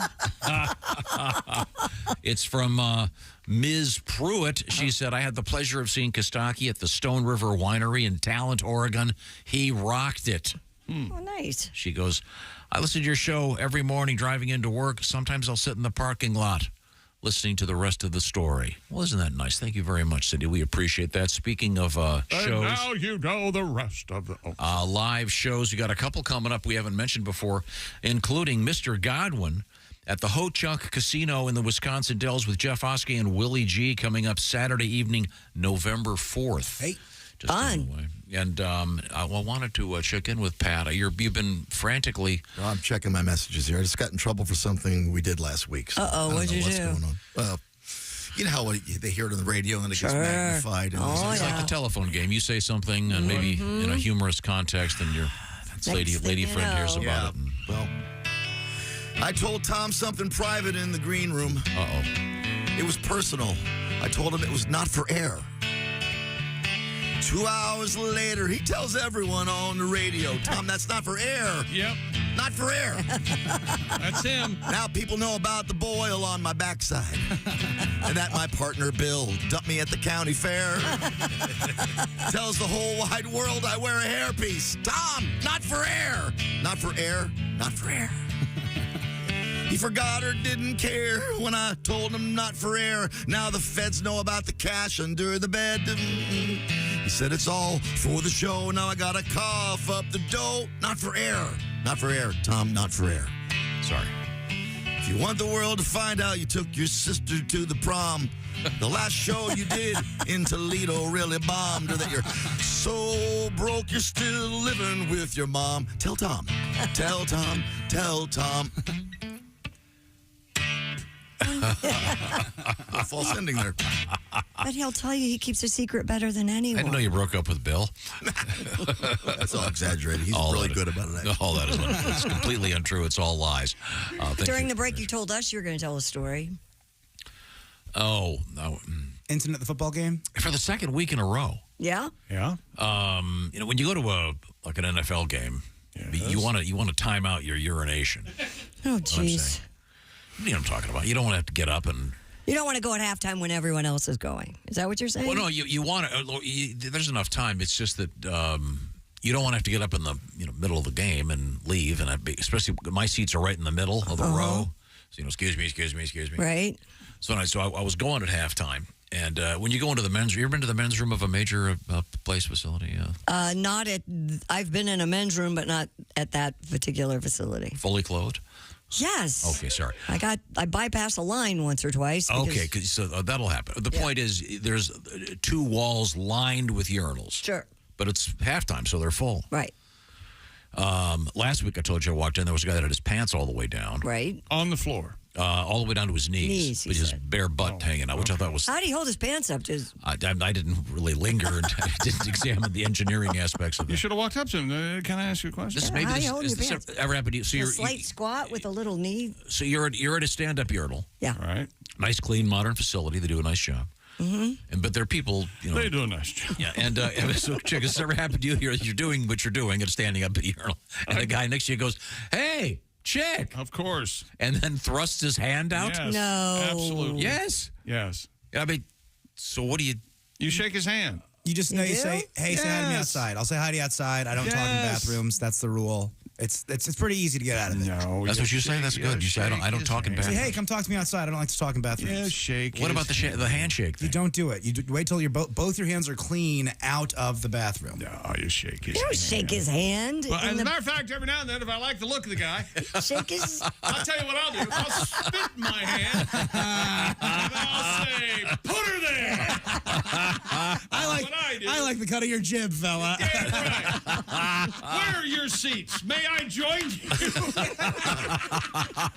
what I do. How about your wife sits with my pals? That's right. And me and you sit together. We'll swap tonight. How about it? This is why I don't go out.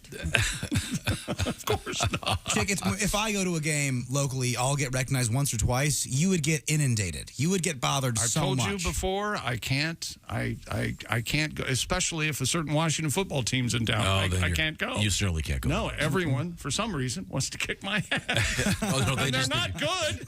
They just think it's funny that you're losing. I can't imagine why. Hey, Chick, how's the skins doing? I'm in the commandos. Hi, Chick. Hi, Chick. That must happen all All the time. All the time. Yeah. So anyway. Except at my CVS, I enjoy it. Mm-hmm. It's kind of like a little Norm, privacy there. Norm and Cheers. They give you a little space. No, they go, check out what's on special. Stuff. No, heckling. Okay, that's nice. We have Christy quite Lee. a candy aisle. We have Christy Lee at the news desk. What have we missed? Quite a candy aisle, huh?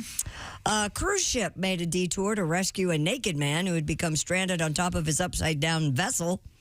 Australian Tom Robinson was trying to become the... What happened?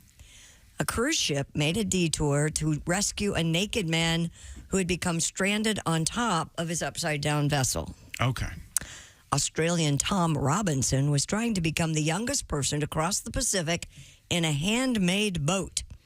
Sky News reports that Mr. Robinson began the 8,000-mile journey from the coast of Peru in July last year. The 24-year-old was due to arrive in Cairns in December, but his boat capsized due to what he termed an unexpectedly large wave.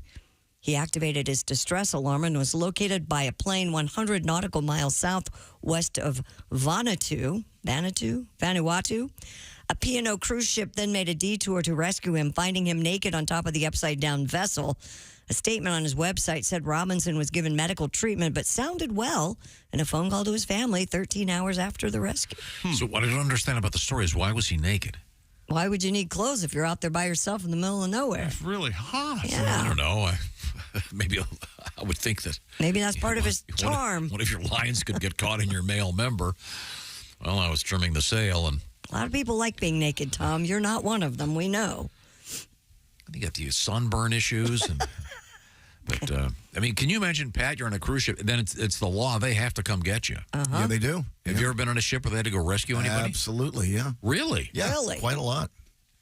Quite a lot. Very common. Yeah. No kidding. Like, Seriously. like over 10 times? No. Okay. So what would it be? Would it be someone like that fell off the ship, or would it be... Oh, that's happened. They don't necessarily fall. Let me ask you this, Pat. How many people have threatened to throw you overboard? The 3. Yeah, I'm guessing that got into a fight with a comedian. My I ex. bet you did. Yeah. And I bet you get into a couple altercations with some people in the crowd every now and then. On a cruise ship, Yeah. you have to behave yourself. Yeah, okay. Yeah. All right. That's a whole different ballgame. Well, there's a picture of the guy, but he's got his clothes on in the picture. He's a young kid.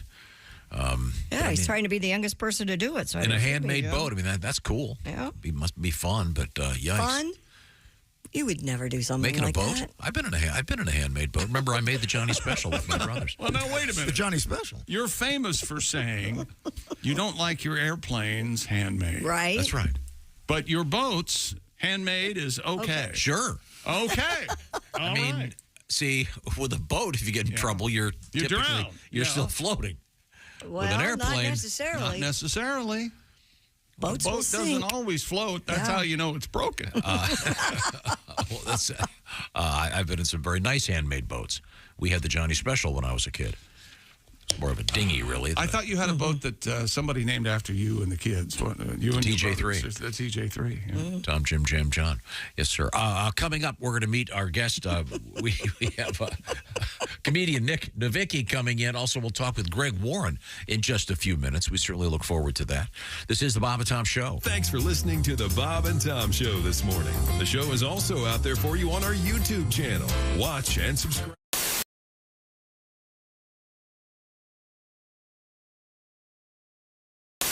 Glad that we're back. I just suffered through 6 minutes of Josh and Christy shopping for candles.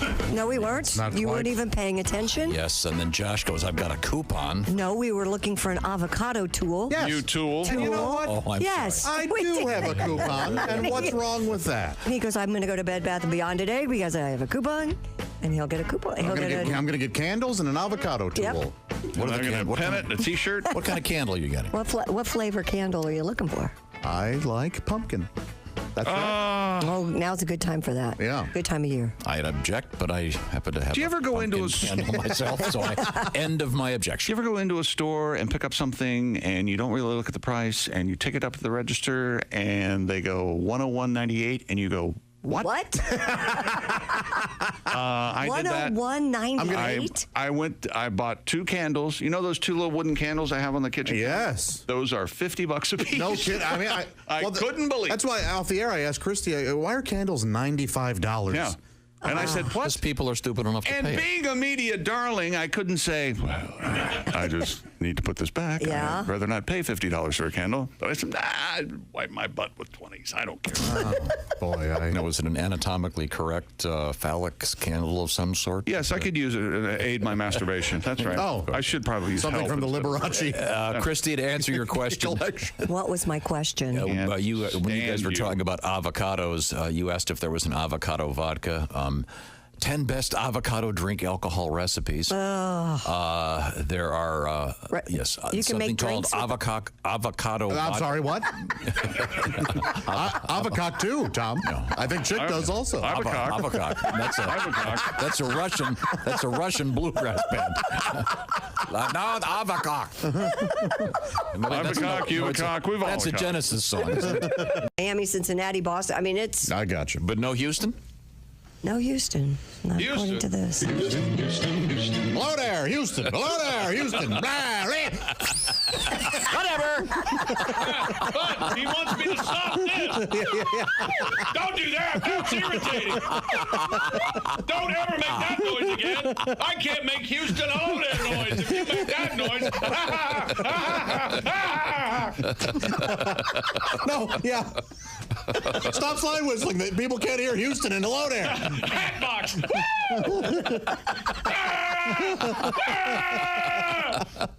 We're watching a show breakdown. Nervous breakdown. June 21st, By the show. 2018. June 21st, 2018. Houston. Oh, there. Houston. Oh, there. Houston. I wish we did all of a sudden a team of men in white scrubs come in and drag you off while you're just Houston. Hello there. We're going viral. Tighten up. Breaking away. Yeah, and then they inject you. They inject you with something. 1936. Beatles. Ed Sullivan. John Kennedy. As they inject you, it's Houston. Houston. Hello there. Houston. Happy summer solstice, everyone. Longest day of the year. Oh, my stomach hurts.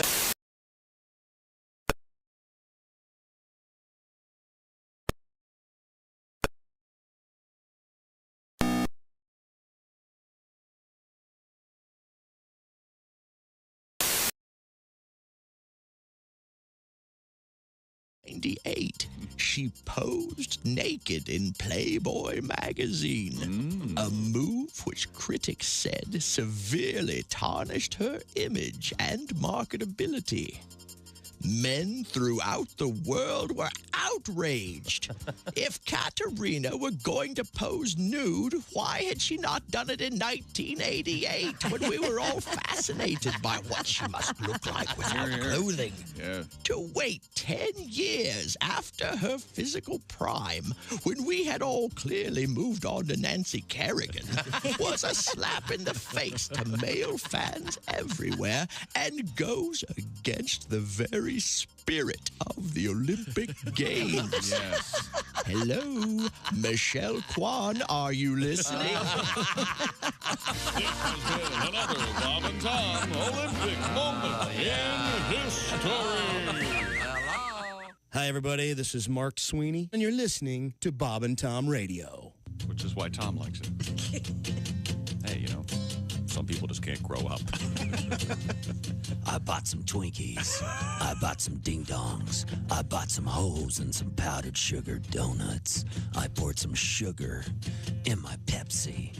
I had 7 cups of coffee with some fudge. I ate a Snickers bar. I ate a Almond Joy. I poured some sugar on a Milky Way and ate it. And now I'm driving on the freeway. And if you cut me off, I think I'm gonna kill you. Yeah, kill you. I pulled a booger out of my nose. I poured some sugar on the booger and I ate it. Yeah! I'm eating sugar boogers. Yeah, sugar, kill you. Sugar's good. Yeah, beep. He beeped there at the end because That was it's, an answering machine, answering was it not? machine message. Yeah. Oh, that Harlan Williams is here with us. You ever talk in your sleep, though? I don't know. You want me to camp over tonight? Was that like a subtle invitation? Is that what it was? I don't know. You need a place to stay? Is that what you're I trying do. to hint at? I'll lay on your new shag carpet. Bob's got a nice place. Here's what happened the other night. I wake up in the middle of the night. My girlfriend is crying her eyes out, man. Mm-hmm. And I'm like, baby, what is wrong? Baby. She's like, you were talking in your sleep last night. And I'm like, well, what did I say? She said, you said it's over, you big greasy freak. So I looked at her right in the eyes, very lovingly, and I said, baby, no. I wasn't asleep. Get the hell out of here, you big greasy freak. Let the door hit you in the behind. Hello. You're listening to Bob and Tom 24/7. Welcome back to the Bob and Tom Show. Christy Lee at the news desk. Hello. There's Pat Godwin in the performance room. Hey, Chick. There's Willie Griswold. Hey, man. Ace Cosby's here. Howdy. I'm Chick McGee. And here is Tom Griswold with our special guest. Thank you very much. We are joined by comedian Nick Novicki. Hey, Nick, how are you? Hey, good. Thanks for having me back on. It's good to see you. It's good to see you. And people may have seen you with Nate Bargatze recently. Yes. And coming up, you're going to be in Vegas with him. Yeah, going to be in Vegas. I'll be in Atlanta, Tampa. Been touring all over the country with him, so it's been pretty incredible. He's got a great new special out there. That's right. That they're pushing. If you get a chance, be sure to watch Nate. And I have not seen the special. Do you get even like a little anything in there? I do. I give a little fist bump on the way in to him. I opened for him in that special, so it's pretty crazy. And I'll be honest, performing in some of these crowds has been really nuts. I performed in front of 5,000 people in Hershey.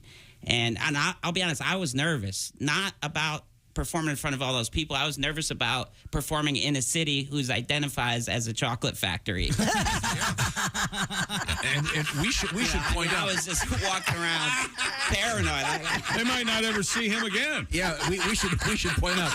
We're going to put him to work. You are a man small of stature. I'm a little person. And, when you're in Hershey, you got to make sure, And I said this. I'm a comedian. When I first met you, there's no way this is going to come off not the wrong way.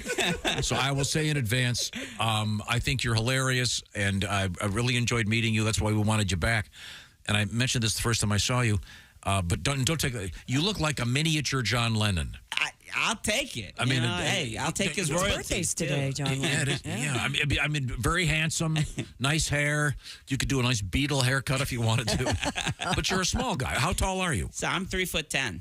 Wow, 3'10" dude walking around Hershey, PA. Yikes. I have never been there, but I understand you can smell the chocolate. You can. I'll tell you what, Hershey is amazing, but definitely you could smell the chocolate and you wake up thinking, man, I think I want some chocolate. They have Hershey Kiss street lights. Yeah. They I've look heard. Yeah, my grandpa used to work for them. Pop Charlie. He did? Uh-huh. What did he do for him? Pop Charlie slept in the bed with your other 3 grandparents, right? What? Yeah. There's Pop Charlie. Finally got up Charlie, and then you went out and got a golden ticket. And he was in maintenance, but he worked It's there. interesting to me that in some ways He was an engineer. his pockets full of chocolate. He worked on the machines that make the chocolate. Remember, like those early Bruce Springsteen songs, all the guys had nicknames. Huh? That's how you have Grandma V.O. Right, Pop Charlie. Pop Charlie. Yeah. This is interesting. Drunken Billy. Don't forget that. Billy. Does everybody have uncles and aunts that have weird names? I don't know. What did you call your grandparents? Well, I called one Grandma. Grandma V.O. behind her back, and the other one was Grandma Ruth. Right. And then Pop Charlie and Grandpa. Okay. All right. Okay. No weird names. Nope. Chick, did you ever meet your grandparents? Yeah.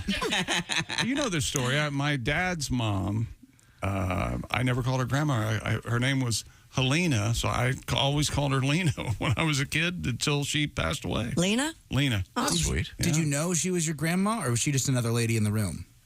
Where did you think I grew up? I'm just asking a question. Yes, I knew she was my How grandmother. funny if you're 12 years old and you're like, yeah, Lena's coming over. She's like, oh, I haven't seen my mom in a while. And you're like, wait a second, that's Wait a minute, they told me it was my sister. I thought you just had a fun friend. That's like Jack Nicholson's story. Nick Novicki, did you ever meet your grandparents? Oh, yeah. Yeah. No, let me point out, Tom never did. Never did. I did meet one of my grandfathers was alive, but he was. I remember going embarrassed over. about being. No, related. could be. Sorry. I remember going over there, and the house smelled like death, and Oh gosh. it was awful. Oh my god.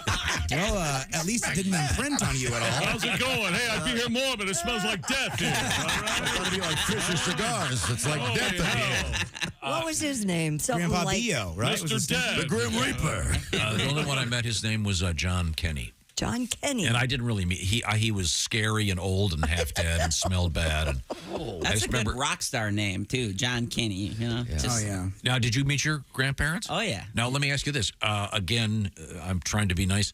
You are a man small of stature. Yes. Were your grandparents also little people? No, I'm the only little person in my lineage. So interesting thing though is our daughter. I have a 2-year-old. We don't know if she's going to be little or tall. I bet she's little now, huh? She's actually 35. She and your wife share clothes. Yeah, exactly. But Tom, please keep guessing about what's going on. But you're married to a little person. I am correct? married to a little person. Hey, Nick, real quick, I am sorry about anything that my dad says this morning. I am terribly, terribly sorry. Oh, we're good. Come on, I love this show. It's interesting to me now. Is again all these questions? I'm sorry in advance. Is there a test you can take, a genetic test or something, or are you just going to wait and see if she gets taller than you? Well, look, I got a certain amount of jokes for her being little and a certain amount for her being tall. So I'm kind of hedging my bets in between. But the crazy thing is my dwarfism doesn't show up until you're 3. So we're in this place where we don't know if she's little or tall. Oh. So my favorite thing to do is late at night, I like just sneaking in the room and looking at her while she's sleeping all angelic. And I just go up to her and I just say, "What are you?" And I just walk away. No. I mean, look, we're going to love her either way, but it's an interesting thing. We don't know. You know, I know that you used to live in Nashville. Now you live in Los Angeles, and assuming that I know the writer's strike is over, but the acting thing is still a mess. But when it comes back, I know you're a young actor. Do you? I mean, this sounds dumb, but presumably when you go to auditions, this would be true of anyone, whatever stripe they may be. You look around the room, and there are, in your case, 50 guys that look similar to you, presumably. Yeah.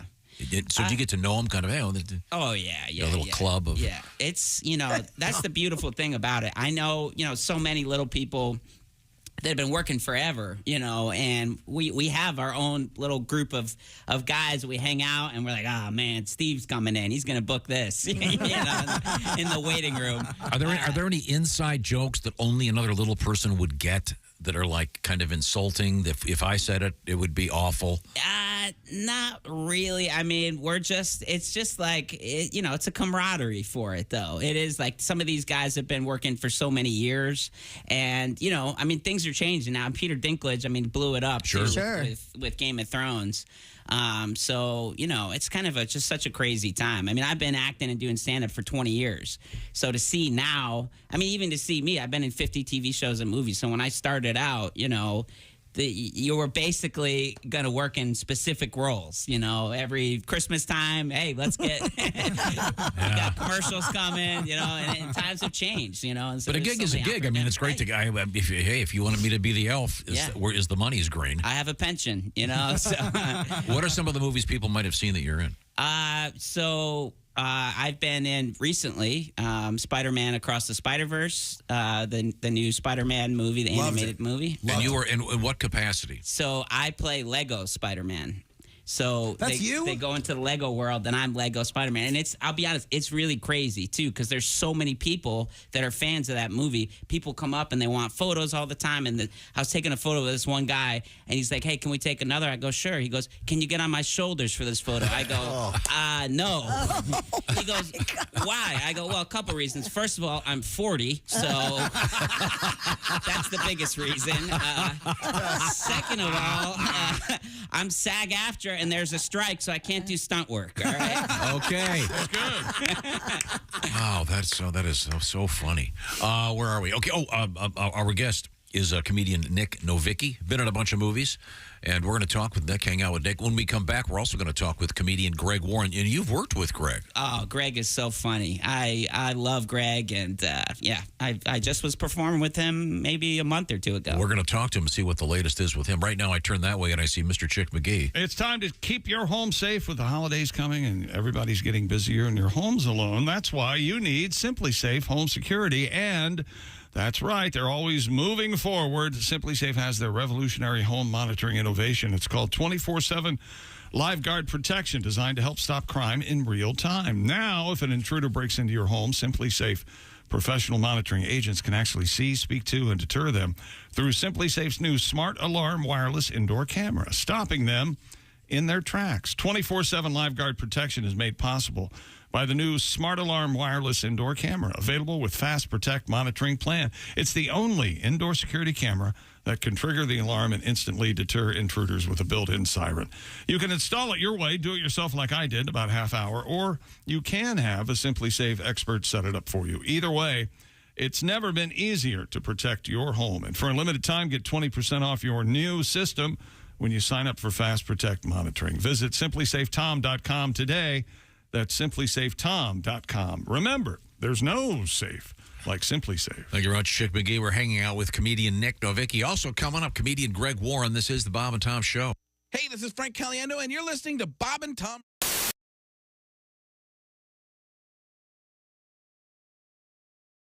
Did you get a lot of, I mean this in a kind of an way. I would imagine you probably had a lot of guy groupies, but not like in a traditional group. You know what I mean? In other words, dudes coming up to you. Rod McEwen. Guys who went to party with Rod, them? Rod there's a reason why they call him Rod. Rod waited for us in Hawaii. We were on our way to Australia, and Rod heard we were coming to, stopping in Hawaii. He waited. At the airport? He missed it. Yeah, at the airport. He missed his flight to meet us because he thought we were one of them. Oh, that's interesting. Because of the bits we did. Yeah. What I meant was, as Christy, in other words, you guys were like, clean it up now. I want to party with these guys. Party with these guys. I mean, I imagine that would kind of be a buzz. Kind of be a burden though after a while. Oh no, it was we just like, I don't think so, man. We got a lot of bits from these parties. We went to one party very early in our career. I think it was in Rochester. Yeah. And this one guy brought he was a blues collector, and he brought his famous, never heard before, Lightning Hopkins disc. And he had it on the turntable. And very carefully put the needle on there. And he sat down with his eyes closed, and some party guy ripped it out. Threw it on, put another record on. So we was cool. That one. Remember that one? That's where we got Earache My Eye from. Hey, that's my record, man.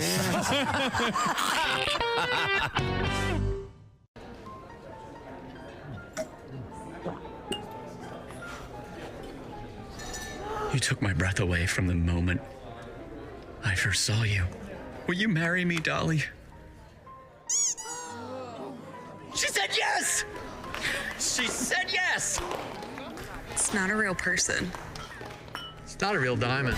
Real, natural, earthborn diamond. For your real love, from a real jeweler you can trust. Steven Singer Jewelers. If you take a girl to dinner and she asks the maitre d' for a better table, she's never going to be satisfied with anything in her whole life. That's one of the rules. One of the rules in here. Just go to the bathroom and go right out the window. Oh. Leave your car, buy another one. It'll be cheaper. Tom has one of those rules. That's one of the rules in this book. Yes. Yep. Watch the way that a date treats a waiter or waitress, or because waitstaff, that's how they'll treat you in 3 months. Yep. That's the rule of thumb. Well, that's more about one of those people who you just can't please. Okay, you have a song about that? a little song about Okay, that. all right. Go ahead. Took her to Hawaii. The waterfalls made my hair frizzy. Went to Vegas too. The lights gave me a migraine. Then we went to Paris. I didn't like the fries. No one ruins love like you.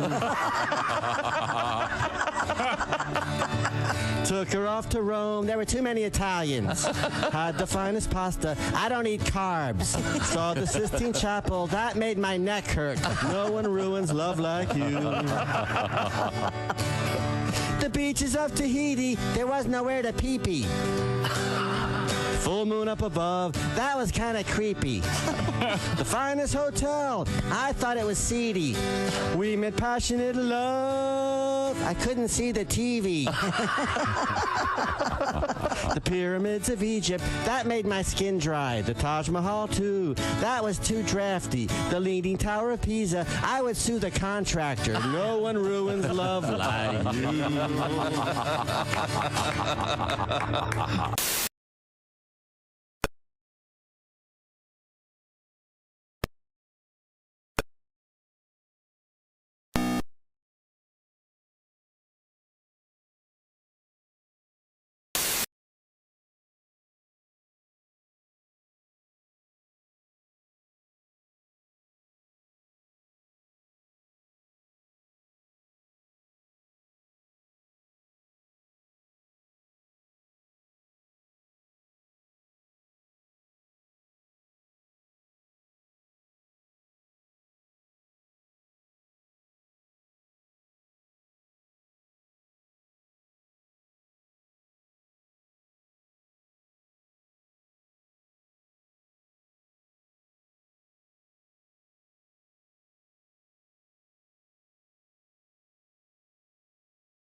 From the writer's strike that it is still unclear what is going on with Saturday Night Live.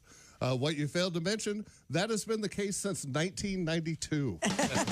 Bob and Tom in the morning and highlights all day long. The Bob and Tom Show, weekday mornings at 6 a.m. Eastern on Bob and Tom 24/7. Essential morning radio all day and all night. Some like Bud, some like Schlitz, for me. Bob and Tom Radio. The next time you're traveling, don't forget about the historical and beautiful state of Illinois. Catch a Cubs game at Wrigley Field in Chicago. Hit a riverboat casino in Peoria. And make sure you visit the charming community of Effingham, Illinois, where Interstate 70 meets the Little Wabash River. And whenever you're in Effingham, visit the Effing House Family Restaurant. Founded in 1850. Welcome back to the Bob and Tom Show. Chrissy Lee at the news desk. Hello. There's Pat Godwin. Hey, Chuck. He's in the performance room. There's Willie Griswold. What's up? Josh Arnold on vacay. There's Ace Cosby. Hey. I'm Chick McGee, and here's Tom Griswold with, by my count, 2 special guests now. In the studio, we have comedian Nick Novicki, who recently got to work with a guy named Greg Warren. Greg has a couple of great stand-up comedy specials floating around in the ether.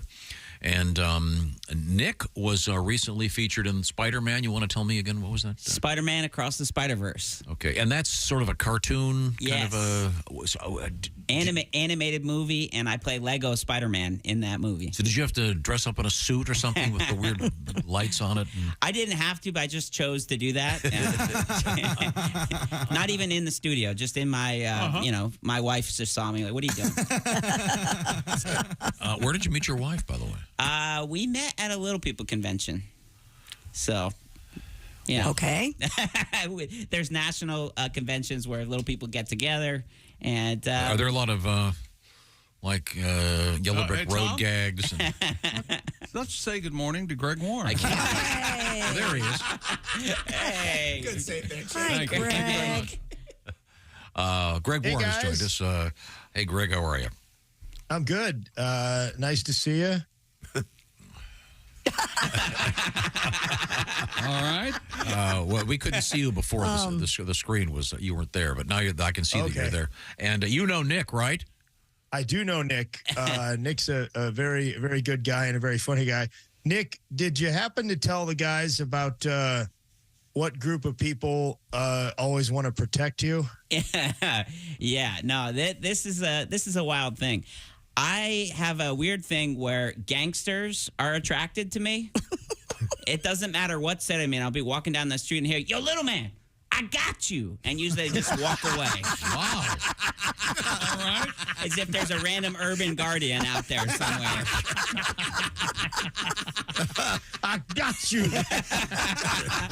Oh, that's great. That's wild. Once again, Nick is a man. I think that'd be nice if we did it. Everyone did it for everybody. Yeah. Yelling across the street, "Yo, Tom, I got you!"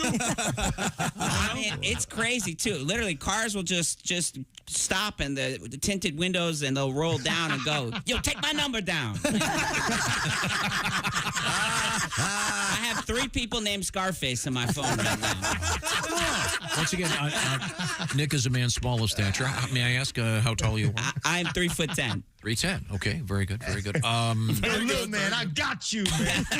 I would love it if you showed up to a Nick show and just front row, there's like 3 dudes with face tattoos sitting there. All the time. All the time. Wow. At these little people conventions, did you get to do stand-up typically? Yeah, I'll do a show a lot of times. I basically started doing stand-up as a kid because I'd raise money for Little People of America and also for the Dorf Athletic Association. So I do shows at it, and I actually coach basketball, at it. And so it's everyone got quiet. That's not a joke. That is a real thing. We play basketball because there's games. Because here's what here's what's really happening. good. At Here's what's sports, happening, Nick. A lot of people. I wish there was one of those thought balloons because as you're saying that, I'm thinking, should I ask them if they lower the basket? No, you don't. It's 10 feet. 10 feet. And people. There's actually 2 people that play for the Harlem Globetrotters, Jamani. I just saw them. And they're both little people. I love the Globetrotters. And Justin Tompkins, they're both on the Globetrotters. They were on our team, too. So we would play other teams both in the U.S. and around the country. And we have 2 Harlem Globetrotters on our team. So we'd be winning 100 to 2. But it's awesome. Wow. We're also joined, as I mentioned, by the very handsome Greg Warren. And Greg is out there doing lots of stuff, including you're going to be at the Funny Farm in Youngstown, Ohio, Friday, October 13th, and Saturday the 14th at the Club Cafe in Pittsburgh. Now, are you Pittsburgh, PA? Yes, Pittsburgh, PA. Okay, I jokingly say that because last week our winner in our football contest, the Pigskin Pick'em, was from Pittsburgh, Kansas. That's right. Yeah, really good 1AA football team out of Pittsburgh, Kansas, the Gorillas. Really? Really? Oh. Yeah, they're like a perennial, whatever that chick, what is it, the lower... Division 2 or... It's not Division 2. It's like the lower version of Division 1. They're like the champions every year. It always seems like it goes through Montana State or something. Yes, Montana. Yeah, you're right. Yeah, they're called North the Gorillas? Dakota State too, mate. Yeah, I think so. That's a great name for a team. Yeah. They've had North Dakota State. I think Carson Wentz went there. I think maybe that's wrong, but it's somewhere like that. Okay, cool. Yeah. Now, what's on your mind today, Greg Warren? Guys, I was going to talk about Harley-Davidsons today. Oh. Right. Yeah. Of course, created by William Harley and 3 Davidsons, Arthur, Walter, and William Davidson. Should have been called Harley, Davidson, and Davidson. Hard to fit that in the gas tank. Now, exactly. Now, how does the Marlboro Man fit into this? Isn't that a movie, Harley-Davidson? And I believe that was Michael Douglas, was it? Yes, I think it might have been. Wasn't it Don Johnson? Mickey Rourke, wasn't it? Was it Mickey Rourke? Yeah, John Johnson and Mickey Rourke, I think. That's yeah, right. Yeah. Really awful good film. movie. Okay. Yeah, terrible movie is what I'm saying. I was just trying to be positive, Trick. I heard, and I don't know if you have this tidbit, but I heard that Harley-Davidson tried to patent the sound of their engine. Is that right? Yes, man, that's amazing. They tried to patent it, and they could not do it because it was basically unenforceable. The sound is it's very distinctive, but it's it's described as loud. Potato. Potato. Yeah. That's also Josh at the Wendy's Super Bar. Go get him! Yeah, it is. Give it to him, Greg. Poor guy's not even in studio. That bastard. Yeah, they tried to patent it. They couldn't. There is one mechanical sound that is patented. Do you guys know what it is? Oh, gosh. Is it the Chris Craft boat? Don't pay attention to him. The milkshake maker. It's a mechanical sound that there's a patent on the sound? Yes. The Zippo lighter. No Really? You unclick the case thing, yeah. See, now this is the stuff before Greg started working with us that I didn't know. It's a wow moment. You gave us a wow moment. Zippo lighter. The Zippo lighter, that's you can't copy that, guys. Son of a gun. Yeah. Now, of course, there's other sounds that are patented, like the MGM Roaring Lion, and the NBC chimes or whatever. But those aren't mechanical sounds, you know. Isn't that right, Pat, that the NBC is GEC for GE Company? I'm not quite sure. GEC. Play GEC for It's me. 164. Can you Piano play up? that on the computer? Oh, look at that. Wow. GEC, GE Company, yeah. Very good. I'm full of today, aren't I? Huh? Okay. Yeah, we're discovering some stuff today, guys. More about Harleys. What do you got? Well, they were one of two companies to survive the Depression, two motorcycle companies. There was a bunch of motorcycle companies, and then after the Depression, there were two. It was Harley and Indian motorcycles. Right. Yeah. Which is, I think, called Polaris now. You see an Indian every now and then. You'll see the Indian motorcycle, sure. Yeah, they're around. Yeah, during the Depression, Harley-Davidson made these things called Servy cars. They were three-wheeled delivery vehicles, and that's how they got through the Depression. Which, who's getting delivery during the Depression? Hey, we have nothing to eat in the house, only a can of beans. Well, just order a pizza, man. Yeah. That's right. The original Uber Eats. Yes. Uber stars. They made bicycles for a while. Did you know that? Harley-Davidson? Yeah, they did in like 1916. They were like, well, the way that we're going to get people into Harleys is we'll just keep these kids familiar with the brand. And it didn't work. They were well made. They were comfortable. They were just way too expensive. Yeah, kids can't afford a Harley. And they were involved in World War I and World War II. We sent 20,000 Harleys into World War I and 90,000 Harleys in World War II. I always see in war movies like that, you see the messenger riding up on a Harley-Davidson with a sidecar. I don't think it was that. I think they were fighting too, Chick. Really? Ooh. On a motorcycle? Yeah. Well, you don't need 20,000 messenger cars, do you?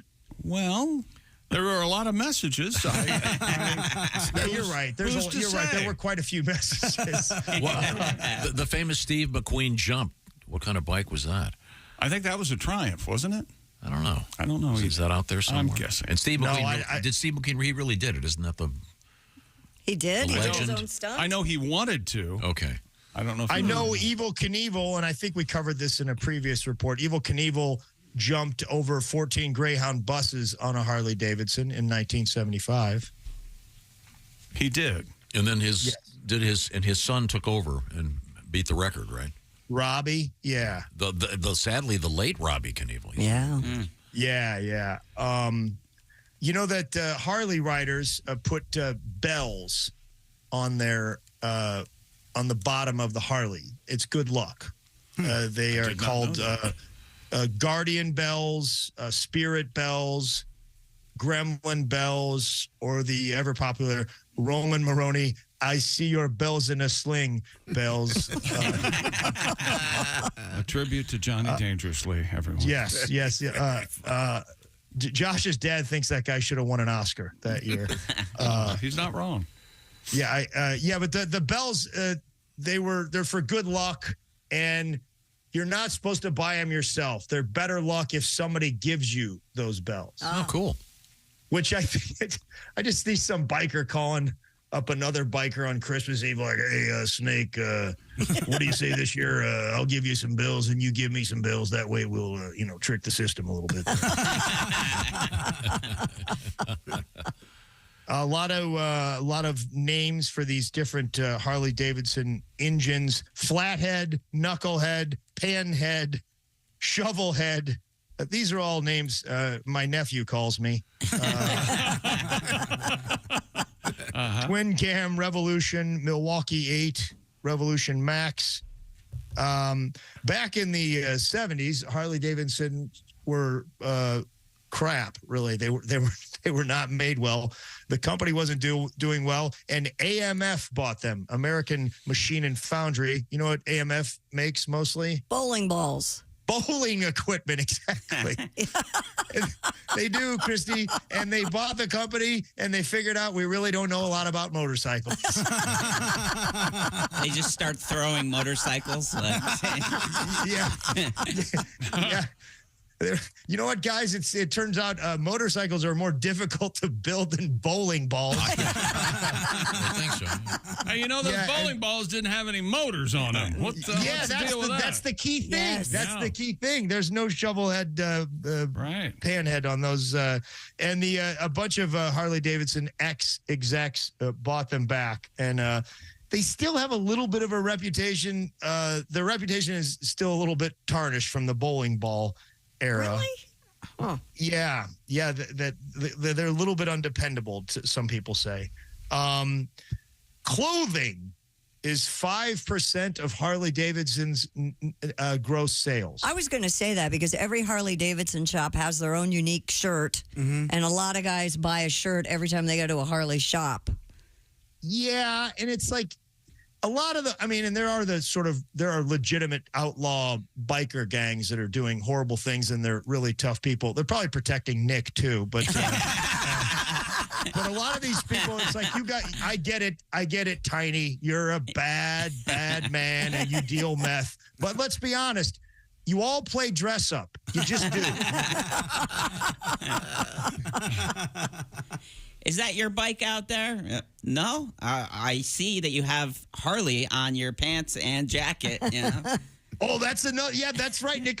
They say, like, a lot of people buy the clothing and do not have a Harley. It's like aspirational. It's like, come on. Yeah, it's like the guy. I don't know. It's the guy that gets all weepy about Notre Dame. Like, did you go there? No. Now, let me ask you, I have a real quick question for Nick. Once again, you're a man short of stature. Yes. Have you ever ridden a motorcycle and been the pilot, if you will? I've ridden on a motorcycle, but it quickly, I've been kind of just riding on the back with somebody, so not exactly the toughest stance. Yeah, I wonder is there a way? I imagine there's probably a way to modify a Harley. There probably is, but I'm 3'10", so if I'm driving around and somebody doesn't see me, I don't know. I could modify it all I want. A truck is gonna hit me on a road, so I don't know.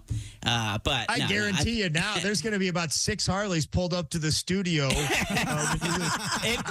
now, there's I got you, brother. Yeah. I've had a couple of them, and right now, by saying that too, in the back of my head, I'm like, there could be like 4 or 5 little people that ride up in customized Harleys. Like, what are you talking about? And they're the ones that are going, I got you. And they're gonna beat your ass. Yeah. Are there little people gangs? I'm not sure, but if there are, I would hope that I'm on their side. Okay. I'm sorry. We're talking with Greg Warren. Today's topic: Harley-Davidson motorcycles, and they have a legion of fans for good reason, and they're now making them the right way again. At the Harley-Davidson factory. And you say 5% of their gross sales is clothing? That's right. Yeah, that makes sense. Yeah, if not more. Now, of course, there are a lot of motorcycle gangs, and there are some outlaw motorcycle gangs. They call themselves 1%ers, the bad guy biker gangs. Do you know why? Why? Because the American Motorcycle Association has stated several times 99% of motorcyclists are law-abiding citizens. Oh, okay. So these guys, and they have a patch that says 1%er on it. Hey, arrest me. Yeah, I'm the guy. That's weird. My dad also has a patch that says 1%er. How odd. Yeah, that's a very different 1%er, Willie. Yeah. Different club, Willie, but thank you. But a lot of 1%ers in his club have Harley-Davidsons. That's too. true. Yes. They do, but they're very different than those. Yeah, these are not the same people. Right. I'm a 1%er, Snake. I don't think you're anything like me.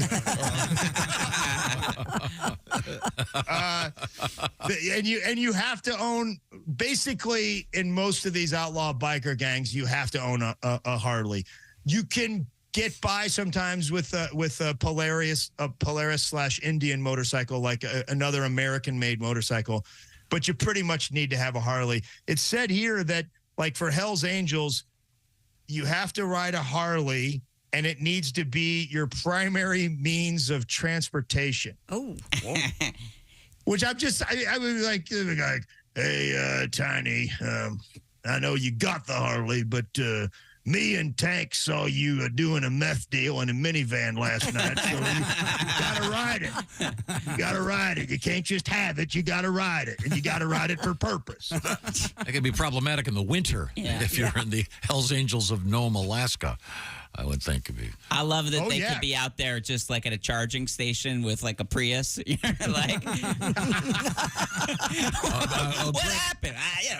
Greg, we got to wrap it up. Once again, Mr. Greg Warren, Friday, October 13th, Funny Farm in Youngstown, and then he'll be just down the road in Pittsburgh, Saturday, October 14th. Go see Greg live. He's great.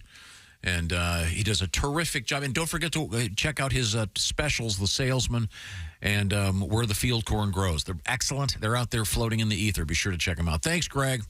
Thanks, guys. Nick, I got you, man. Dick. Yes, let me tell you about Raycon earbuds, and it's Raycon's anniversary. It's been 6 years. And in that time at Raycon, they've made a name for themselves in the premium audio space. They're everyday earbuds from Raycon, known for delivering high-quality audio and thoughtful features like a 32-hour battery life, the perfect in-ear fit for every ear ever made with the Raycon gel tips for all-day wear and lasting comfort. All of this at half the price of other premium audio brands. No wonder they're already racked up 78,000 five-star reviews. And this past year, they expanded their entire business at Raycon with the introduction of Raycon Home and Raycon Power Tech. So needless to say, there's a lot to celebrate at Raycon. To thank everyone who's shown them support in the past 6 years, Raycon is offering 20% off everything on their site with select products up to 40%. Celebrate Raycon turning 6 with their biggest sale of the year going on now. Hurry to buyraycon.com/Tom. Use the code BIRTHDAY to get 20 to 40% off site-wide. That's code BIRTHDAY at buyraycon.com/Tom. You score 20 to 40% off. That's buyraycon.com/Tom. Thank you very much, Chick McGee. We're going to come back. We're hanging out. We're having a great time hanging out with Nick. He is Nick Novicki. You may know him from the most recent Spider-Man iteration. We'll find out what's going on with Nick. This is the Bob and Tom Show. Got something to say?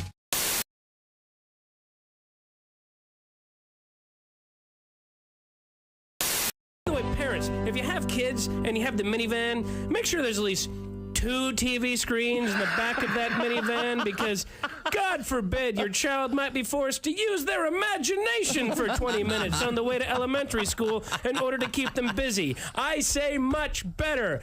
Every single moment be spoon-fed by the video god that runs their life.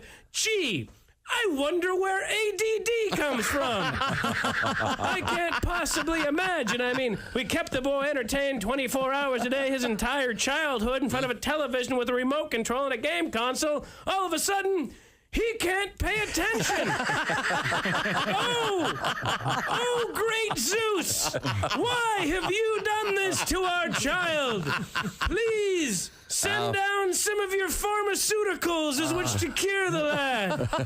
Otherwise, we might be forced to spend time with him, and frankly, he's kind of an idiot. And while you're at it, send me something for my fibromyalgia and chronic fatigue syndrome and myriad of other ailments the medical community has convinced me that I have, because as an American, if I don't feel good 24 hours a day, well, there must be a pill I can pop into my face and change my brain chemistry to constantly feel better. Or maybe, and I'm just spitballing here, oh great one, maybe you're not supposed to feel good all the time. Maybe it's supposed to be a struggle to get out of bed every once in a while, and in doing that, it's how you become a better person. When you hurdle that part of your life, then you just create this incredible sense of entitlement, which is what I complain about the rest of the world having. Maybe this ADD thing is kind of overblown. Maybe it's supposed to be harder to read something than it is to watch it on TV, and we have these big, fat, drug-addicted kids that are basically embracing all the worst parts of Elvis Presley. We're not doing them any favors.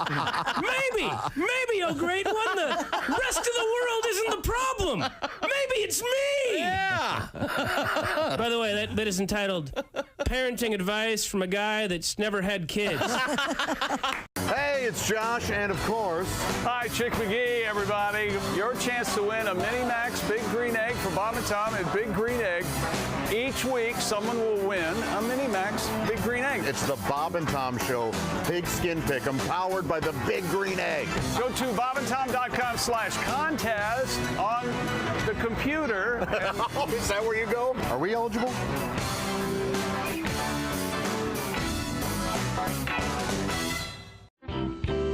But I was just talking about things that are disappearing, like the sound of a typewriter is going away. I get it. I mean, I understand all this stuff, but like that little ding when you pull in the gas station, if you're under a certain age, you have no idea what we're talking about. Right. How true.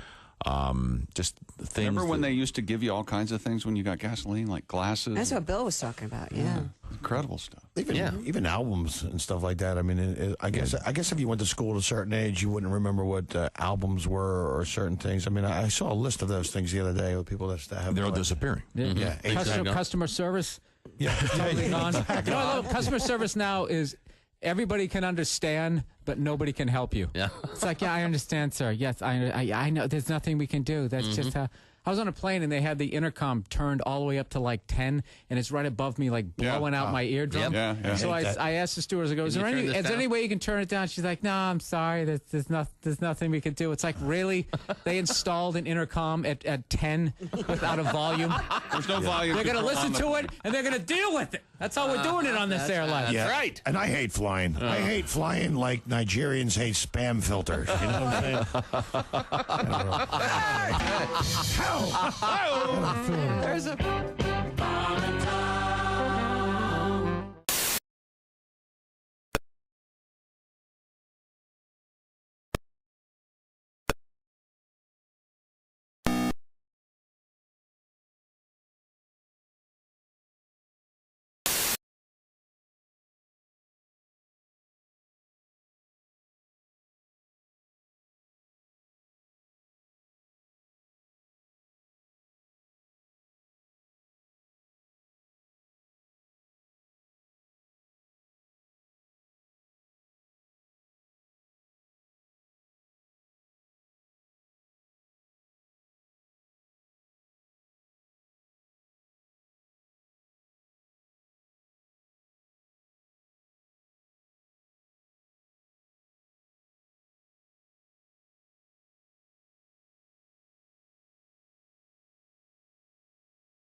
Or Susie and Sam Samurai.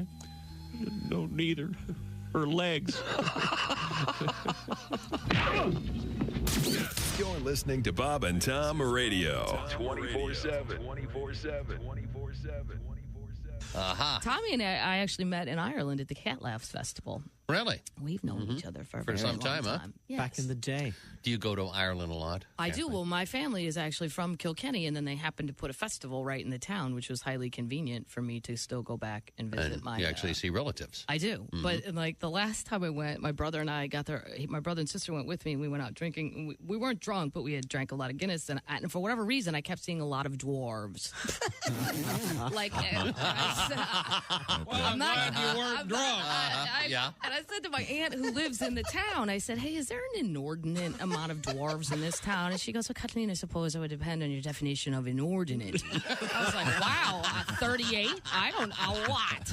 And she's like, "Well, there's a leprechaun." Well, I'm like, that's where this whole leprechaun thing got started. People just got hammered in the bar and went, "He was magical and he disappeared." No, that was Dave, and he's a dwarf, and he went home. That's all. Paid his tab, walked out for the night. Didn't even do a card trick.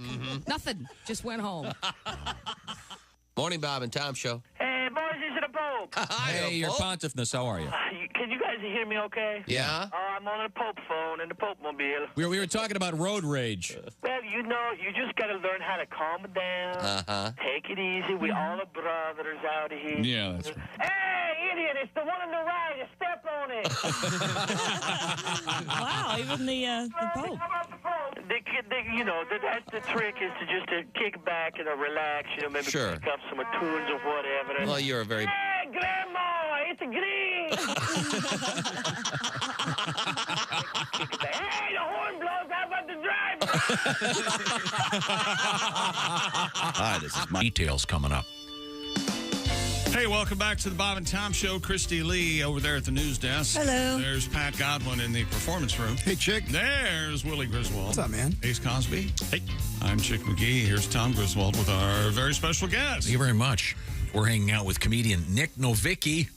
And Nick is featured, you mentioned, in the most recent Spider-Man iteration. Yes, Spider-Man Across the Spider-Verse. And you play... Lego Spider-Man. Wow. And have they had a lot of conventions yet about this? Or are you going to be... So it is kind of crazy. I've been to Comic-Con, and, I've gotten in some crazy scenarios. I actually got into a fight with Superman. Oh, no. The real Superman, not like a homeless guy in a Superman outfit. It was, I'm hanging out. We're at a bar, and I'm having a drink, and I'm with my wife, and it's this giant guy keeps elbowing me, bumping into me, and I'm like, what the heck? And he hits me again, and my drink spills. So now I just elbow him back. I'm like, I'm gonna elbow him back. I'm sure like people are looking around like, did this little guy just nail this giant guy? And he turns around, he goes, oh, sorry about that, man. Sorry about that. And I go, yeah, it's all good, man. It's all good. Just watch where you're going. He tries to give me a dab. And I kind of backed away. And my wife was like, what do you do? That was Henry Cavill. He played Superman. Superman tried to make peace, and you just blew him off. So basically, I'm his nemesis. You could have been the next Mr. McClicksapix, whatever the guy's name was. Remember that? The imp from the there it is. fifth dimension. Remember that? Could have been any bad guy from Superman, but you picked the imp. Well, no, because he's a man small of stature. Yeah. Once again, Nick is a man small of stature. Okay. I mean, I suppose you could play Abe Lincoln. It would be a stretch. But A stretch. Now, we have a number of things we have to get to. But first, I want to talk a little bit about you are behind a very special movie program, the Easter Seals Disability Film Challenge, which is really cool. And can you give us the quick how you got into it thing? Sure. So I've been very lucky in my career. I've been in over 40 TV shows and movies. I got the chance to work with Martin Scorsese, the Farley brothers. But the majority of my work has been self-driven with me writing, producing, and creating my own stuff because I'm 3'10", So I was like, look, if I want to be a gangster or the romantic lead, I got to do it myself. And I looked around. I was like, why aren't more people with disabilities doing this? Where 1 in 4 Americans identify as having a disability. So I created the Disability Film Challenge to help other people with disabilities get more involved in the entertainment industry.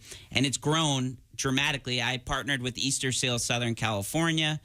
Easter Seals is a national disability services organization that's been around for 100 years. And to date, we've had over 600 films that have been created from around the world. Wow. And this year we had 115 films. And tonight at the Heartland Film Festival, we are going to screen the finalists and winners from our 10th anniversary of the Easter Seals Disability Film Challenge. Cool. So if someone is dealing with a disability and they want to get into this, how do they go about starting it? Is there a website you can go to for information? Or? Yeah, so if you go to disabilityfilmchallenge.com or at Disability Film Challenge, you can find that from my handles, which is at Nick Novicki.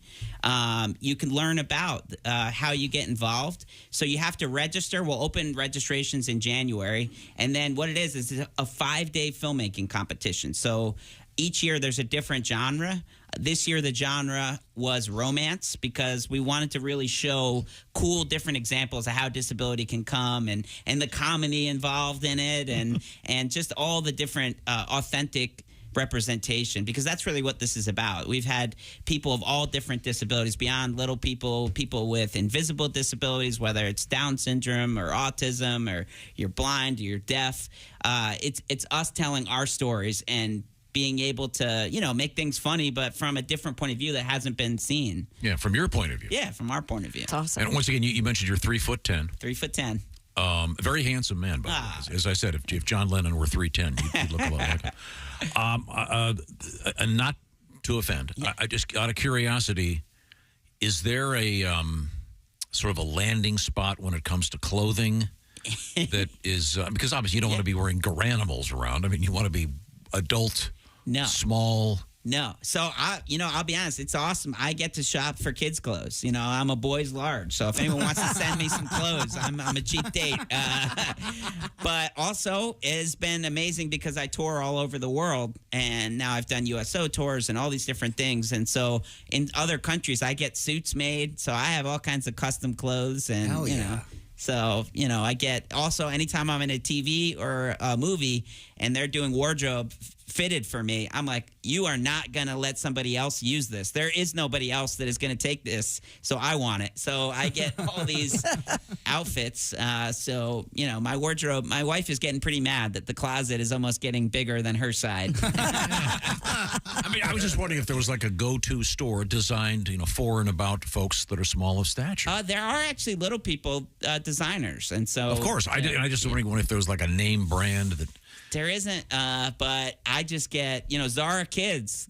Shout out to Zara Kids. You can send me free things for this plug, but I am a fan. They have great clothes. Wow. We're speaking with Nick Novicki. He is a stand-up comedian. You've been working a lot with Nate Bargatze. That's going well? Yeah. It's awesome. And it's been amazing to see him, blow up. And, we've been friends forever. And so getting to tour around the country with him has really been incredible. Yeah, this is, again, and I'm not trying to be, I just imagine in your early days of stand-up, I'm sort of seeing this happening because the folks in here that all do stand-up know how it goes, or they get your name wrong or whatever. I'm just seeing you getting introduced and you walk out and the mic is 5 feet off the ground and they haven't had the courtesy to lower it for you. That's the beauty of comedy. You could always do that joke. If that happens, that's real life. That's authentic. I'm like, hey, who planned? That's actually how I got into comedy. I would raise money for Little People of America, and I would always open with a joke. There'd be a podium with no stool. I'm like, who's planning this thing? I'm 8 years old. I'm 2'6". Have we done any thinking about this? And so I'd be the guy behind the podium. I'm like, I'll just give the speech to myself. Now, when you go, for example, I love grocery shopping. Yeah. Of course you do. And I recently had occasion to help a lady get something that was in the top shelf. I mean, not to be difficult. Do you have like a set of stilts, or do you have to ask people? Or? Come on, man. I wish, man. My stunt days are done. So no, I'm just good at asking people. I'm a shelf climber, baby. I'll climb a shelf. That's my. I'm a survivor. I work the crowd. I'm like, hey, buddy, how you doing? You're wearing. I got you. I got you. Exactly. I want the cornflakes. They're up top. Because don't they? Isn't the rule for grocery stores they put the stuff they don't want, the cheaper stuff, low? Yeah. Because they don't want you to bend over. They put the stuff that's most expensive right at eye level. Maybe. Yeah. I know there's a whole trick to restaurant menus where people always. Well, in grocery science and restaurant science, and it's all absolutely. Okay, so I'm just curious, just day-to-day living. Do you have a car that has special outfit? I have a car with pedal extensions. So same exact way you drive. It's just a bar with pedals that extend out. So okay. I've got some crazy stories. It sounds good. We're going to hang out with Nick, see what else is going on. Also, this is leading somewhere, so don't take this the wrong way. Do you have any tattoos? No. Okay, well, we're going to find out about folks with tattoos and what percentage of folks regret at least one of them when we come back. This is the Bob and Tom Show. Thanks for listening to the Bob and Tom Show this morning. Catch any part of the show you missed later today on our YouTube channel.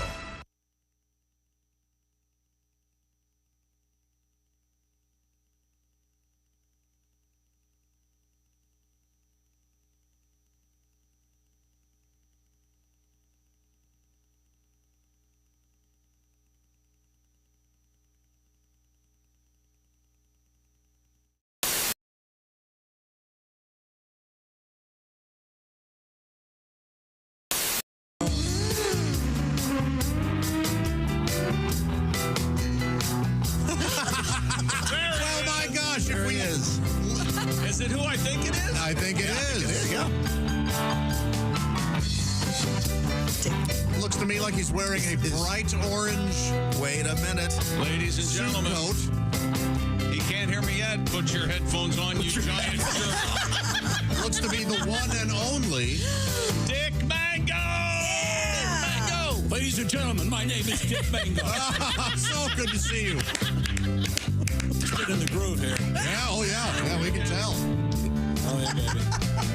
Well, You gotta look around now. He's looking around. All right, Tom. is this on that tube thing? It is, yeah. YouTube, yeah. Yeah, YouTube and a KY jelly. Oh, Dick. Started with a joke. That's what it's for, buddy. You tell me when to go there, Dukas. I tell you now, Tommy.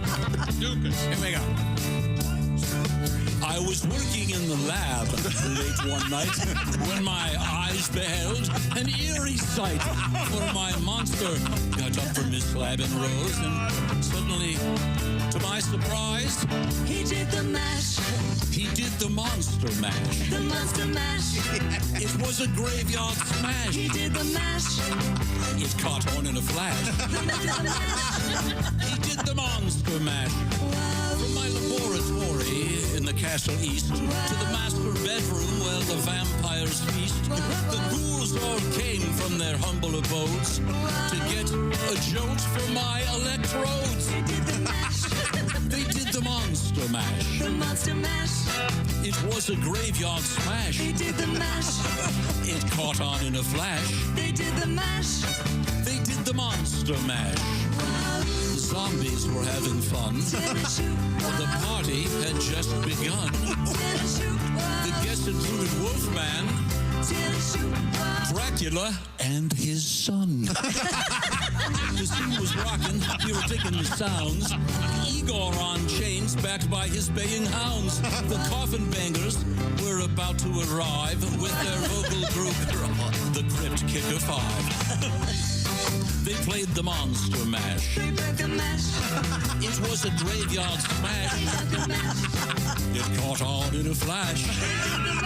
They played the monster mash. Out from his coffin, Drac's voice did ring. Seems he was troubled by just one thing. He opened the lid, shook his fist, and said, "Whatever happened to the Transylvania twist?" It's now the monster mash. the monster mash. And it's a graveyard smash. Now the mash, It caught on in a flash. the mash. It's now the monster mash. Now, everything is cool. Drac's part of the band. And my monster mash is the hit of the land. For you, the living, the mash was meant to. When I get to the door, tell them, Boris sent you. Then you can monster mash. The monster mash, And do my graveyard smash. the monster mash. You'll catch on in a flash. Then you can mash. Do the monster mash. Easy, Chick McGee. You impetuous boy. Joshy, take your hands off that pizza and out of your pants. Christy Lee, boobs back in the brassiere. And who's the sexy one with the bouffant? Oh, that's Ace. Oh, and there's a lovely lady, too. Make me a frittata, bitch. I must go. You forgot me again. Who? Pat Godwin. You owe me money. Ladies and gentlemen, my name is Dick Mango. Dick Mango, ladies and gentlemen.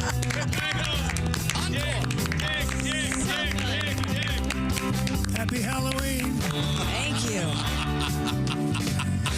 Oh, fantastic. lovely Great. surprise. Dr. Duke Tomato and the Power Trio.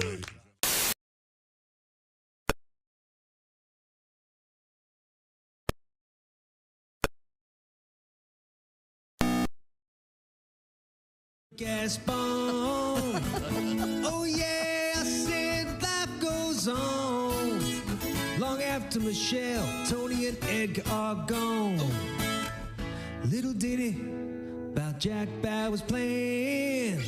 gonna whisper, then shout some, then whisper it again.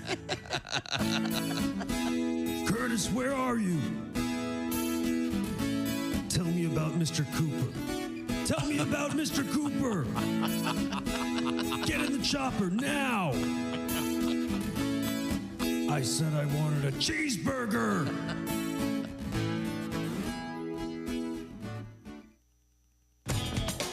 Bob and Tom 24/7. Not on air, online, all the time. Bob and Tom, 24/7. Can I tell you something? My mother used to chew her toenails No way. in front of me. Oh, God. Oh, boy. Clothed or not? I would. Clothed. Oh, thank God. that is a visual. Poor Bob has lost it over there. A little best of right here. Right here. That would be, Totally naked. I think How did you even think of that? You would get, See anything you like, boy? I think you'd remember get that. free psychiatry for life. Free Prozac, whatever you government want. program for that. We are going to fix you. How about it, boy? See anything you like? You can imagine the twisting that would be There's a involved. lot of people who can't even do that. Okay. She was very limber. Show's over. Bob and Tom. 5, 4, 3, 2, 1.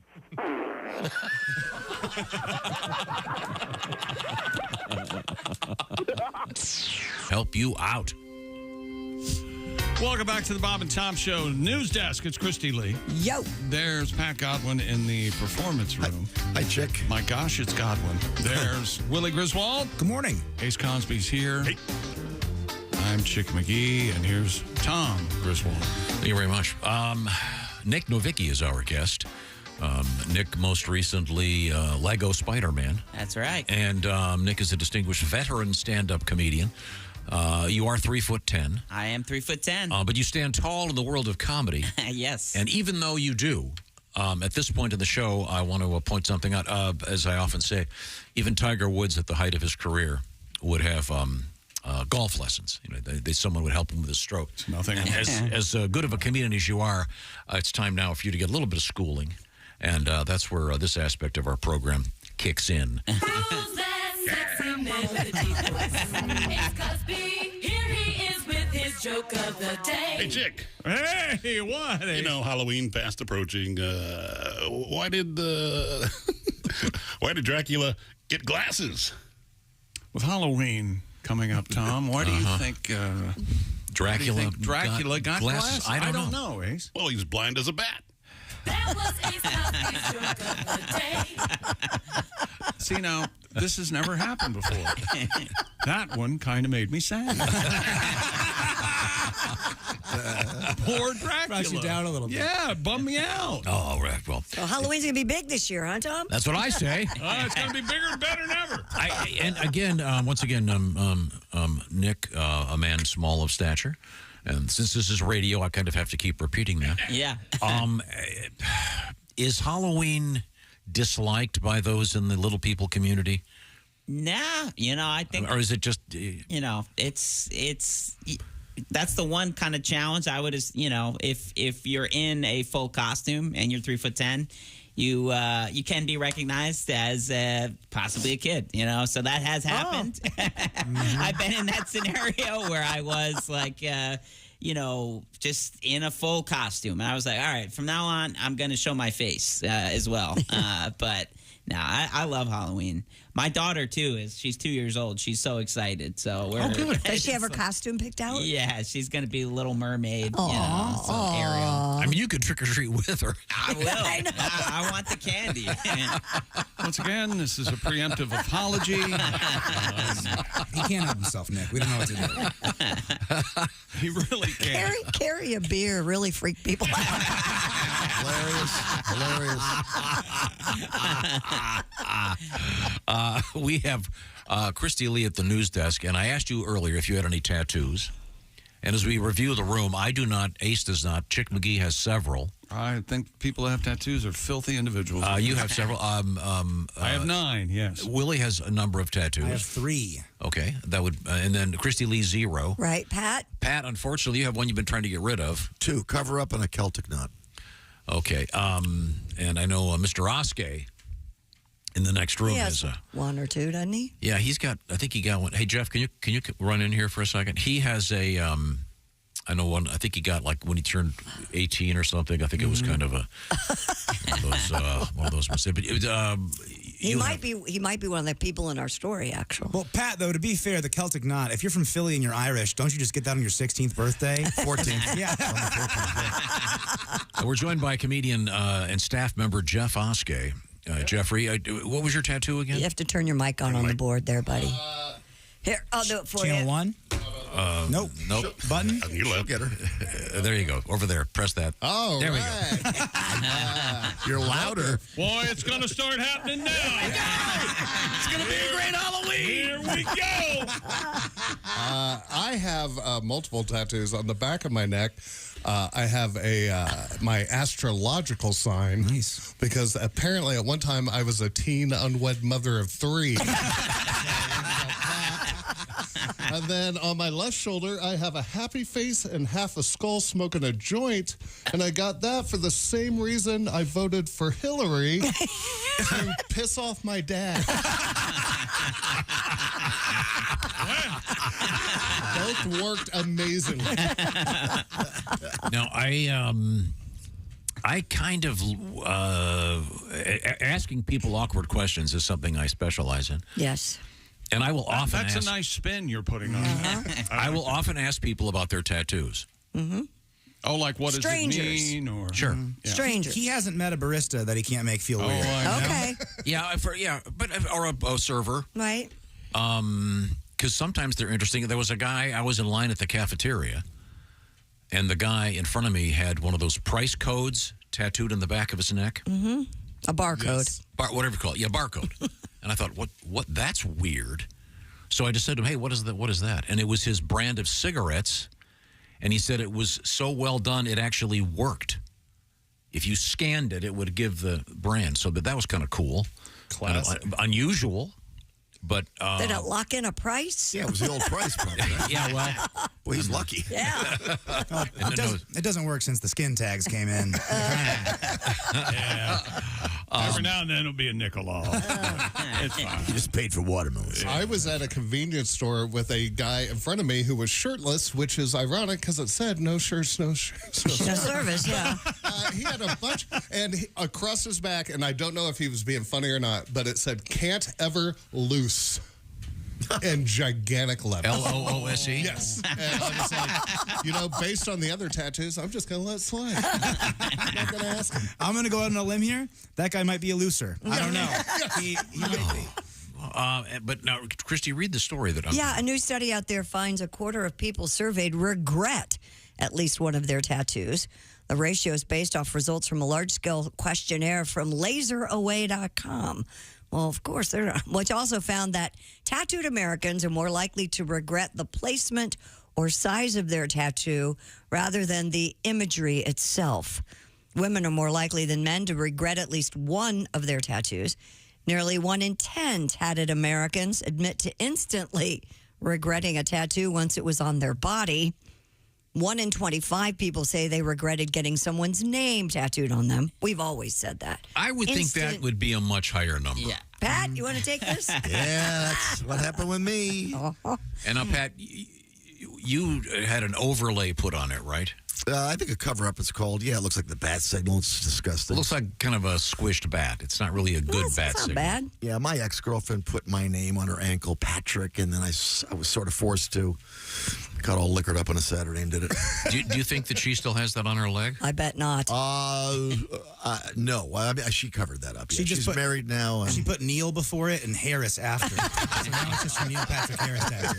She loves How I Met Your Mother. Yes. Yeah. I wonder how many people regret the tattoo on their face. That's got to be a higher percentage. So, later on in life. So, let me ask you, you are a financial planner, right? And you're like, yes, I am.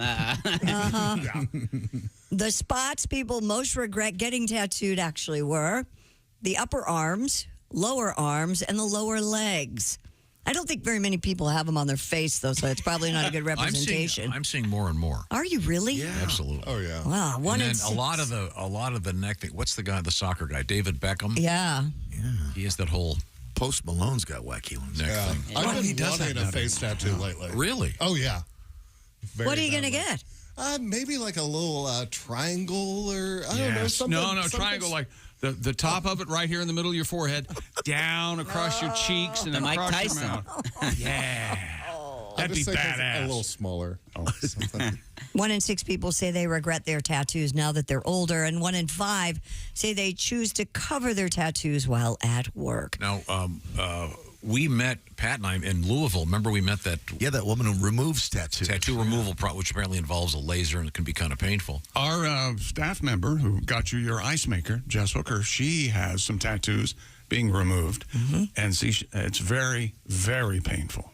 You can only do one treatment like every 3 weeks. Do you remember the #1 tattoo that she removes? Yep. Yeah, I do. Wedding ring. Yeah, the wedding ring Nope, tattoo. it's the wedding ring. Yeah, now, I love that joke. Nick, as an actor, having a tattoo, I think could be a disadvantage because they got to cover it up, right? Yeah. It's a whole process. If you're in a period piece, you got to remove that. So that's like you have to be in a chair for hours and hours. I saw people doing it, Is there a particular tattoo in the little people community that's popular? It's like, you're in a gang. It's like LPA, Little People of America. No, I don't think we have a tattoo, but that would be cool.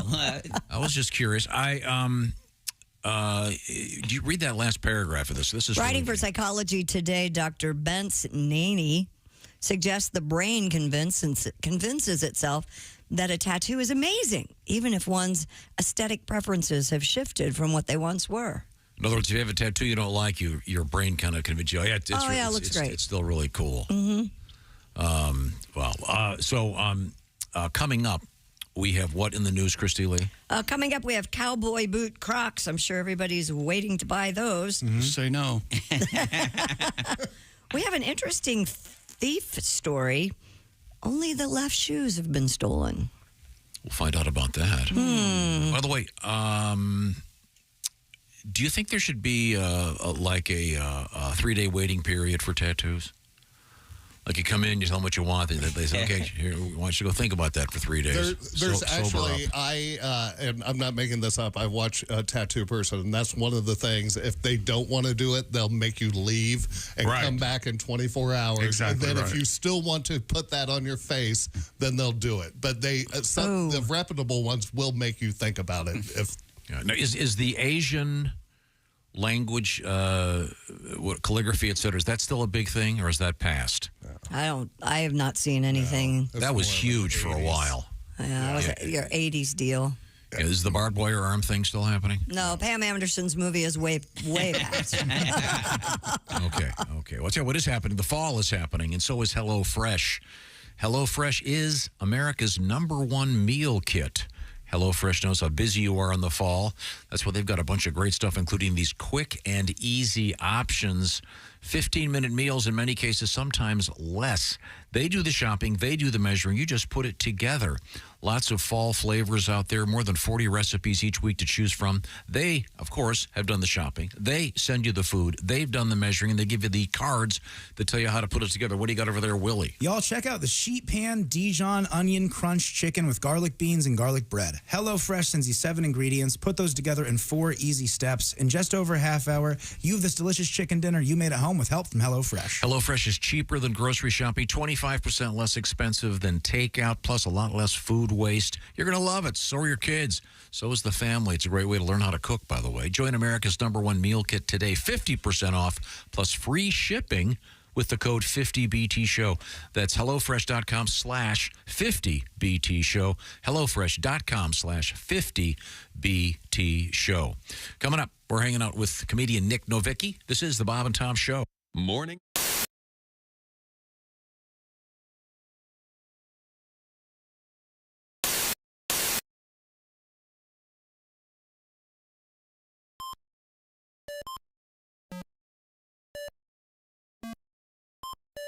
Hey, did you enjoy those videos played in that break?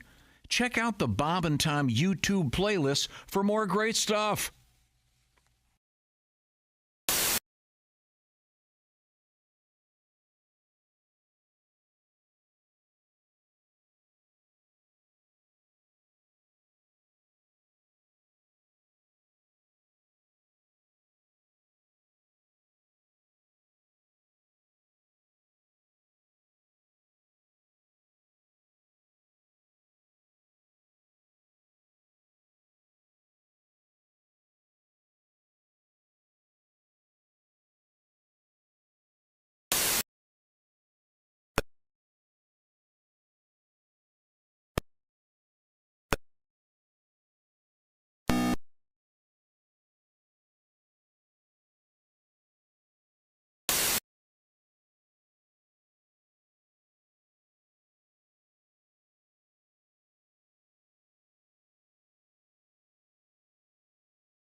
They're getting undressed on their wedding night there.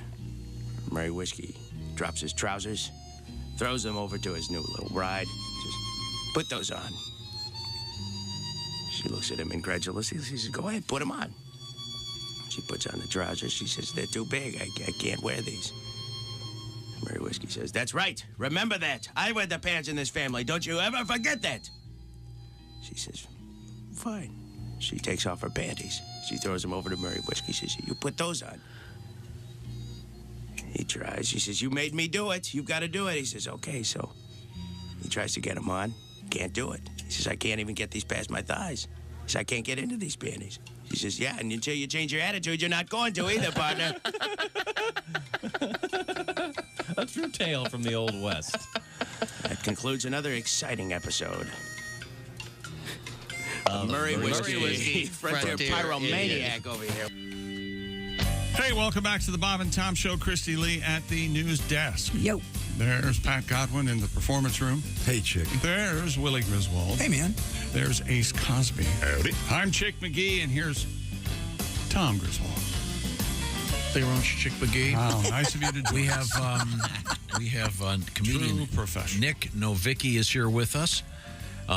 Nick is part of a special film project, the Disability Film Challenge. He's kind of the head honcho, if you will. At the Hacienda. And in January, you'll open it up again, and it's my understanding you go to disabilityfilmchallenge.com, find out the rules and regulations, and if you've got something that in that sphere of any kind, you can make a movie. Yeah. Which is getting easier and easier to do with these beautiful cameras we have on our phones, et cetera, et cetera. And the coolest thing about it, too, is you don't have to have a disability to get involved. You just need one person in front of or behind the camera. So it's about, working together and the future jobs. So you can learn about the Easter Seals Disability Film Challenge. If you go to disabilityfilmchallenge.com, you can see past films. And ultimately, it's just about taking your career in your own hands and getting these jobs. And, it's the opportunities that come from it, because you get to see people that have all different disabilities, whether they're little people, cerebral palsy, Down syndrome, autism. You're going to see all these films tonight. If you come to the Heartland Film Festival, and you're going to see, our finalists and our winners. And you developed this 10 years ago. You're a man small of stature. Yes. 3'10". That's right. How tall is your wife? She is 4 feet, so I get her to do a little bit more of the reaching in the apartment for us. Oh, well. Yeah. She can hold that over you. Literally. Yeah, she does. Oh, that's nice. And did you have an interesting romance? Anything about that would be unusual or fun to talk about? Actually, it is an interesting. So when we met, she, at the time, now she works in development, TV development, but she was an actor at the time, and she was at this Little People convention, and she was trying to learn about acting and all this stuff, and she was leaving. She was about to leave and never come back to a Little People convention, and on her way out, she met my buddy, and she was like, yeah, I'm leaving. It's just not working out. I haven't met, actors. And my buddy goes, well, you got to meet Nick. He's, on all these TV shows. And so we started meeting, and, literally, if I hadn't been in the lobby of that hotel at that time, or if I hadn't walked in, a minute later, we never would have met. And, so it was kind of crazy. And even crazier story is this ends up in the end credits of the movie Marry Me with Jennifer Lopez. We told that story in that movie. So if you watch the end credits, you'll hear it again. All right. Yeah. All right. Now, we're going to head over that way. See, typically, Nick, the shortest person in this room is Christy Lee. Yeah. I'm tall compared to this guy. Hey, I'm a foot taller. It's exciting. He's stilt. Yeah. You got some news headlines? Yeah. Crocs, the makers of the famed rubber clogs, are releasing a new item, a cowboy boot. The boots feature a Crocs toe shape with alligator-like pattern, black spurs, and a Western pattern, as well as the Crocs branding on the boot shaft. Crocs said in a release, quote, for years, the buzz around a Crocs-inspired cowboy boot has been building, creating a genuine fan-fueled movement trending across social media. Recognizing this passion, Crocs is making fan dreams come true, turning the Crocs classic cowboy boot into a reality. The boots are available online and for a limited time in Crocs stores. If you see them, you can't really tell at first that it's a Croc. Really? But, I mean, They look like fancy cowboy boots. I'm not sure how much demand is out there, but I do not have a pair of cowboy boots. You don't? Mm-mm. You're a shoe guy. I don't. Do you have a pair of Crocs? No. Willie? Yeah, I have Crocs. I like them. I don't like wear them out, but I'll wear them around the house. I wore them in here one time. Chick yelled at me. Okay, I think That's they look. only because that actually happened. Okay. These cowboy boots look like something a little kid would wear. Yeah, they're cute. It's like kind of like literally, right? Like a mock-up gator skin on the outside of the Croc. Is what Have they're you shooting seen for them? There. Yeah, I'm looking at them. It just so they're full of holes, right? Yeah, that's no good. Yeah, that's no good at all. So- Yeah, the top is full of holes. There's like I a would weird think. fashion market of like folks wearing them kind of ironically, and it was ironic, and now they're just straight up cool. They're around. Crocs, you'll see them around. Oh, yeah. Yeah. Oh, yeah. I saw a kid on a date a couple nights ago in this like cute little tiny restaurant, and he had on a white long T-shirt, chick. You'll hate this. All right. He had on the prayer beads, like the beads were double wrapped, a Right. double wrapped necklace, and a pair of Crocs. On a date. At a nice restaurant. he was Trying to hanging out. trying to make an impression. Exactly, and that's the look he went for. So I wonder how that worked for him. Yeah. if he was on a first date, he kept talking about nihilism. This girl must have been bored. It must have been. He kept going. Yeah, it's basically a YouTube Were video. you eavesdropping? More like an audio. Oh, of course I was. Are you kidding me?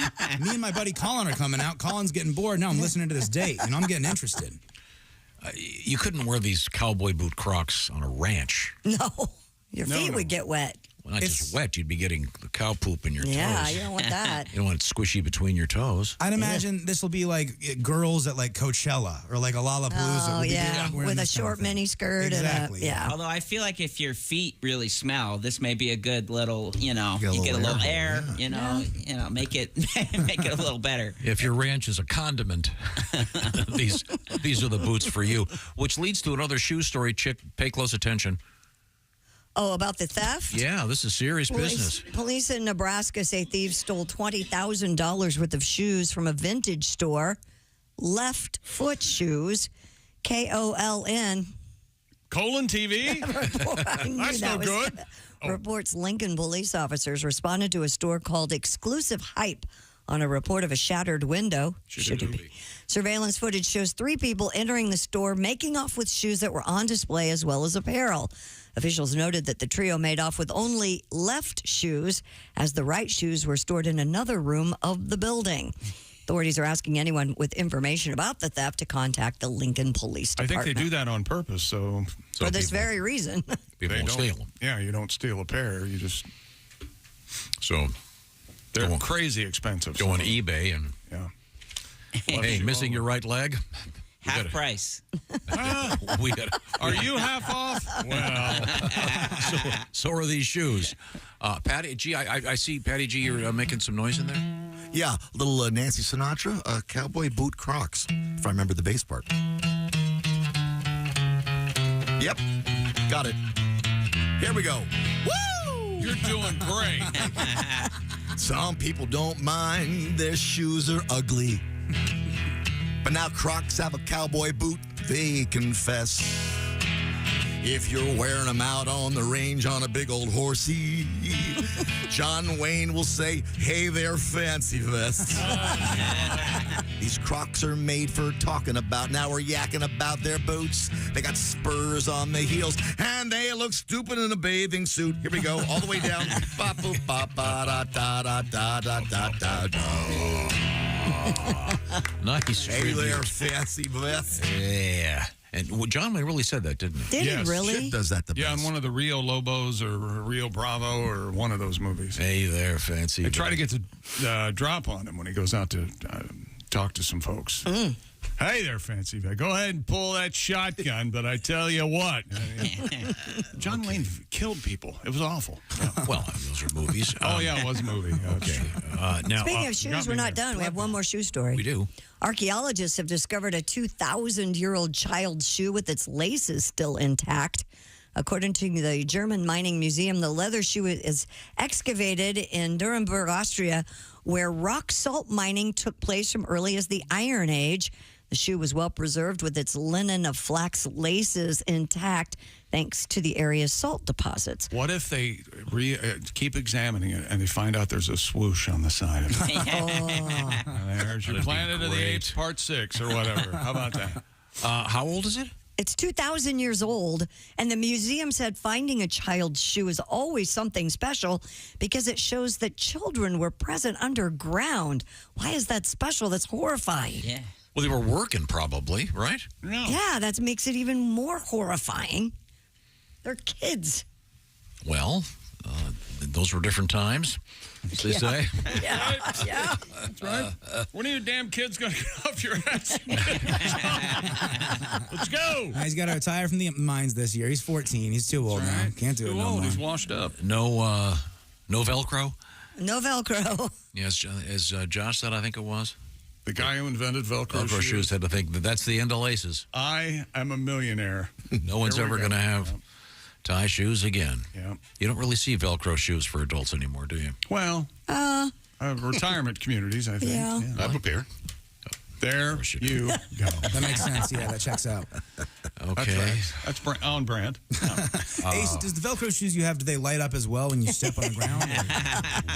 Do the Teenage Mutant Ninja Turtles say something like cowabunga as you step? I kind of always want to wear a pair. I won't wear Crocs, but I wear a pair of shoes that lit up with every step I took. I think It's cool. Yeah, kind of cool. You wear those, play laser tag? Would you? Yeah. I used to love the ones that, I don't know if they're around anymore, they had little wheels in the back. Heelys? Oh, wheelies. Yeah. Heelys. Those are great. Heelys, yeah. I had those. We got them banned from camp. We wore them everywhere. There was a rule, the Griswold Healy rule. You bet. Nice. You must be so proud. Hey, you know Is what? that still a thing? You only have so many accomplishments in this life. That's true. And I made a rule. I think are they still out there? You don't see them. You don't see them a lot. I think too many injuries, probably. I would think. Talk about doing the splits when you didn't want to. Imagine for a man of a certain age wearing those around. Yeah. Go flying. Somebody, heeling through an airport. Well, let me ask you this. I'm not taking questions. When you're in the grocery store, yeah, do you ever put your foot up on the back of the cart and give it a shove and do like kind of a whee? I've been known to do that. Yeah, sure. It's been a long time, but yeah, I'll do that. Willie? Yeah, every time in the parking lot. Every single kidding. time. Really? Yeah, you bet. Jump up on it. It takes an exceptional mood for me to do that. Yeah. It's fun. It's a good time. You say so. Sometimes you hit a guy's car and he yells at you, but besides that, really good time. A lot of fun. I feel like if you have the wheels, then you become, you're moving like a little motorcycle. You do the moonwalk? You're flying too close to the sun when you're doing that. You can cause a lot of damage with a shopping cart and a car in a parking lot. Yeah, never park next to the retrieval spot. Yeah. Well, they tell you to do that, but no, there's a space right next to, what do they call it, the corral? The cart corral. Yeah. Yeah. People decide, they're 40 feet away. Watch this. Well, they had a television commercial they made about the PGA Tour. One of the guys would, 60 feet away and shove the cart into the cart corral, and there was a gallery. Oh, that's great. He made it. Yeah, I didn't even remember. No, I didn't see that one. Okay. Now, Nick, when you're being 3'10", are you the bar on the typical grocery store cart? Is it eye level or? Yeah, pretty much. So I pretty much just work that little shelf.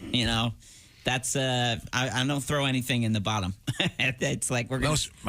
You wouldn't be able to get it out. In the top part, pretty much. Wow. Yeah. I never thought. Yeah, you can't get down in there to get it. No. So I got to go. So you got to go multiple trips. Multiple trips. Yeah.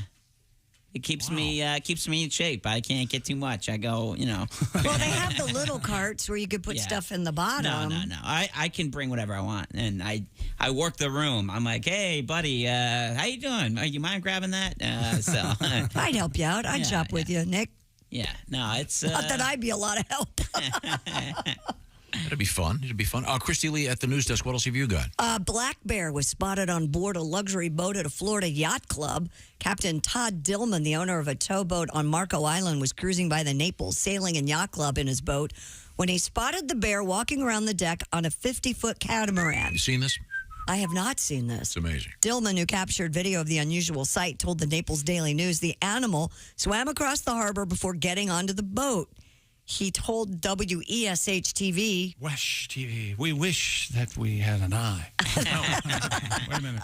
We wish you a Merry Christmas. We wish you a Merry Christmas. But he watched the animal pace around the vessel for over an hour. The Florida Fish and Wildlife Conservation Commission are monitoring the bear and trying to make sure it goes home. Marco Island? Yeah, it's a nice boat. And of course, at that level of boat, you can't rule out it's somebody's exotic pet. We've been talking about this. Super rich people often get, I've got a lion, especially if they're hippopotamus. Yeah, Bonnie and I are going down to Marco Island to take the boat out. We're taking the bear with us. Yeah. Do you have any pets, by the way? I have a French bulldog. Oh, do you know? Yeah. All right. So she's awesome. All right. How old? She's 6. Oh. So for a Frenchie, she's getting up there. She likes just pretty much. We're at the same level of exercise, both of us. We're like, all right, you want to go? I'm good.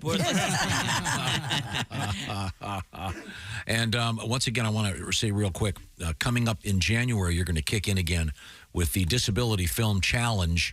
And the way to find out about it is just to go to disabilityfilmchallenge.com. It's got all the rules, regulations, start times, et cetera, et cetera. Yeah. So it's a great program if you want to get involved in it. You could learn about it and watch all of the Easter Seals Disability Film Challenge films. We have 10 years of amazing films, and we're going to see those winners and finalists tonight at the Heartland Film Festival. Are you in any of the films? No, I can't. If I was in a film and it won, people would be throwing over wheelchairs, and it would be a riot. So I can't. I'm involved in just overseeing it, and we have amazing judges. We're sponsored by all the studios, the network. So this is really leading to a lot of jobs where people are directly getting roles from these films and the exposure that we get. So. Okay, well, congratulations. And if they want to explore your life, it's NIC, no K, right? That's right. NIC, NOVICKI on all the social media channels, my website, and learn about what I'm doing, and it'll link to the film challenge where you can learn more about that. Were you always a Nick with no K? I was always a Nick with no K. So is that short for? I shouldn't say short. Sorry. Is that a brief for Nicholas? Yes, Nicholas. Okay, all right. And I was just lazy. Originally, I didn't want to write that extra letter as a kid. I didn't want that extra K, and I just kind of stuck with it. I was like, look, my real name's Nicholas. There's no K in Nicholas. It kind of Fair enough. Kind of fits the classic jingle, by the way. What? NIC, see you real soon. NOVICKI something. That's good. One short. Well, that's lovely. See you real soon. Thank you very much. Right now, we turn to Chick McGee. Is that correct? Raycon earbuds. It's the best time of year. Halloween? No, it's Raycon's anniversary. Raycon is turning 6 years old. And in that time, Raycon has made a name for themselves in the premium audio space. Everyday earbuds from Raycon, known for delivering high-quality audio and thoughtful features like a 32-hour battery life, perfect in-ear fit with the Raycon gel tips for all-day wear and lasting comfort. All this at about half the price of other premium audio brands.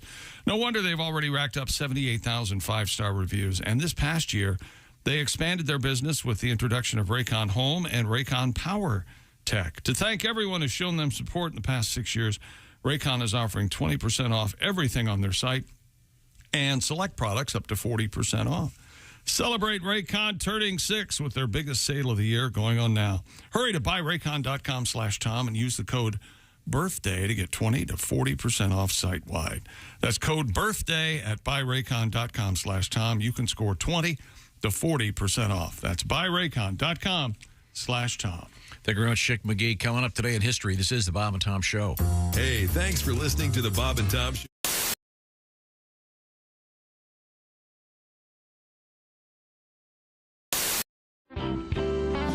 This is the Bob and Tom Show. Hello. And we've had a wonderful morning because we have a terrific guest in the studio. He's sitting next to Christy Lee. It's a veteran of many years with a guitar. A guy who... I thought you were going to say bottle. I can't, Pat, I tried. Well, this is why I get the reputation of being the dick in the show, but no, I'm trying to do something nice. No, you are the dick on the show. Oh, yeah. Who put the dick on the show? I blamed it all on me. See, this is, I'm sorry. not going to say anything until I'm introduced. Oh, I'm sorry. It's Pat Daly is here with us. Thank you. Good morning, everybody. Nice to see you. Hi, Pat. Well, Pat, good to see you. You do an annual residency, if you will, at Sloppy Joe's. That's the place that does the famous Hemingway lookalike contest every year. Yeah. And you could actually... And you win every year, You could certainly place in that. They've been after me for a lot of years to do that. And now I say I'm too old. He shot himself last year. Oh, yeah. All right. Uh-huh. Let me play a song for you. Okay. Please. Ohio is having a blizzard. Missouri is having a flood. Oh, I can't read the paper. It's too small. Must be the martinis. Okay. Would Where's that music stand? Would you like chicks Okay, readers? here we go. You want my Missouri- cheaters? Okay, let me start over. Okay, Ohio is having a blizzard. Missouri is having a flood. Most of the South is having a drought. And Malibu's having a slide in the mud. San Francisco is having an earthquake. They say she won't last through the year. The whole country's reeling in recession, and I'm having one more beer. Oh, I'm having one more cold one till the news and the blues disappear. The world's on the brink. There's time for a drink, and I'm having one more beer. Okay, yes. wait. My sister is having a breakdown. My son is having a toke. My dad is having his old emphysema, and I feel like having a smoke.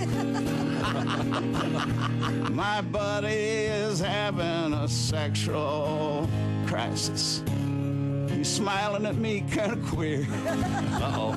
My secretary's having her pregnancy test, and I'm having one more beer. I'm having one more cold one till it all hits the wall and disappears. My wife's having fitsin' and cat's having kitsin', and I'm having one more beer. My daughter is having her nose pierced. My mom is having her butt tattooed. My brother is having an affair with my wife. Uh-oh. Guess who's the one getting screwed?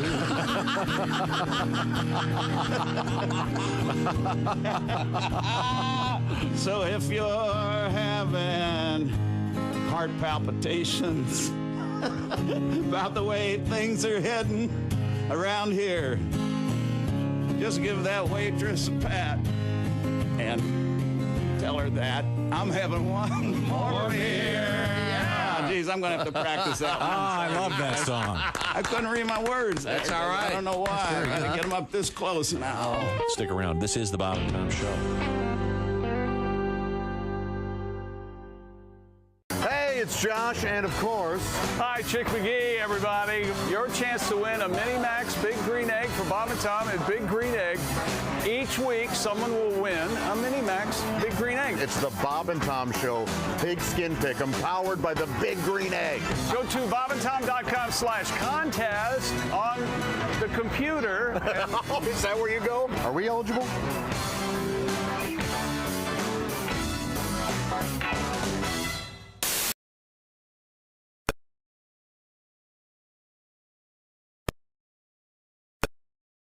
With a cop. Do you know how embarrassing it is to be in the middle of making love to your wife and all of a sudden you hear, "What's your hurry, pal?"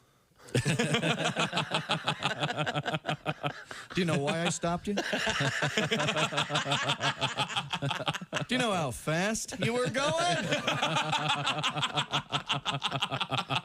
I gotta wear a radar detector on my wiener. It's a fuzz buster. You're listening to Bob and Tom Radio. 24/7. 24/7. 24/7. 24/7. And a fresh version of the New Testament Bible aims to appeal to girls by being designed to look like a teen magazine. Here we go. Revolve from Nelson Bibles is made up of 400 Wow. glossy color pages and contains the entire New Testament, That'll but be great. also Oh, look, here's another chapter. No more fun. contains articles written in the style of teen magazines. Mary's lip gloss. Including quizzes like, are you dating a godly guy? How to suck the fun out of life. Answers to questions such as, if God made pot, why can't I smoke it? Was it a Bible or just a religious magazine? No, it's a Bible. It's got the entire New Testament in it. Okay. Written around these articles. No, headlines, Jesus resurrected, stuff like that. Oh, I see. Okay, well, thank you very much, Christy. Sounds good. 7 deadly sins. Yeah, I've seen that. No more 10 commandments. 6 you can handle. You know, stuff like that. Just the 6 that you can get by on. 6 for now. That's right. Worry about the other 4 later. Oh, yeah. And the sign said anybody caught trespassing will be shot on sight. So I jumped over the fence and yelled at the house, hey, what gives...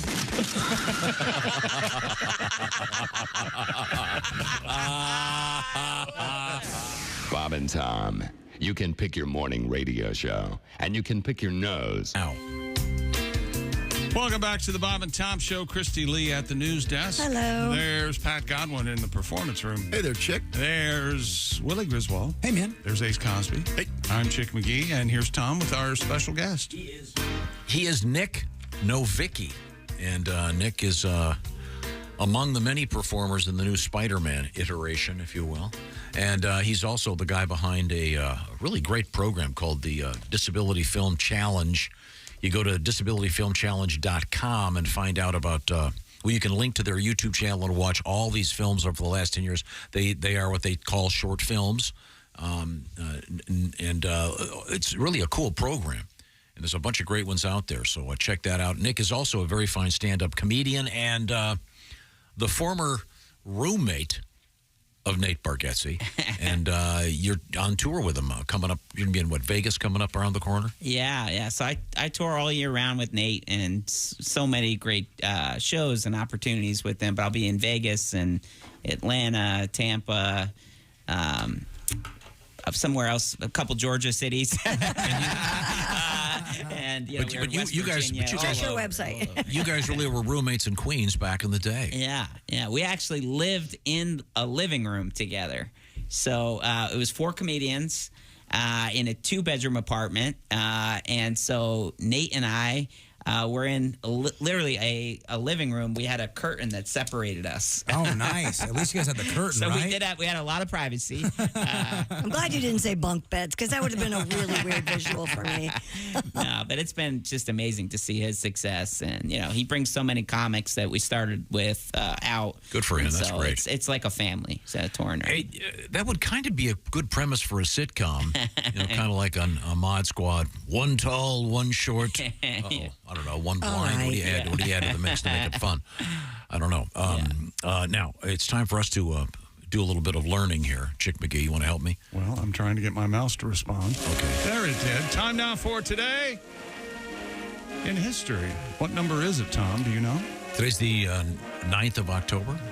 Is that correct? Close enough. Okay. I got the chart right here. It says birthdays. John Lennon would have been 83 today. Huh. The great John Lennon. Sharon Osbourne was born in this state in 1952. Oh, 19, huh? Okay. I thought it might have been 18 something. She's done a great thing to keep Ozzy going. Hideous woman. It's interesting that... no good. And she's become kind of a celebrity on her own. Yes, she has, hasn't she? The tremendous Tony Shalhoub, born in this state in 1953. Monk! Yeah, he's great. He's great. Do you remember Scott Bakula from Quantum Leap? Heck yeah. Heck yeah. I love that show. I love that. Isn't he in one of the NICSs or NCISs or Norlands? There you go. Born in 54. Steve Burns. Anybody know who he is? Born in Steve 70. Burns? Burns. Not Burn? Steve Burns. Didn't he write Sliding Down the Banister? No. That was Peter Burns' brother. His brother Peter, yeah. I stand corrected. He was the host of Blues Clues. Oh, the original host. Yeah, he kind of reemerged in a really positive way recently. You're right. Yeah. I thought he was great. On this date in the year 1000, Crusades? Leif Erikson discovered Vinland.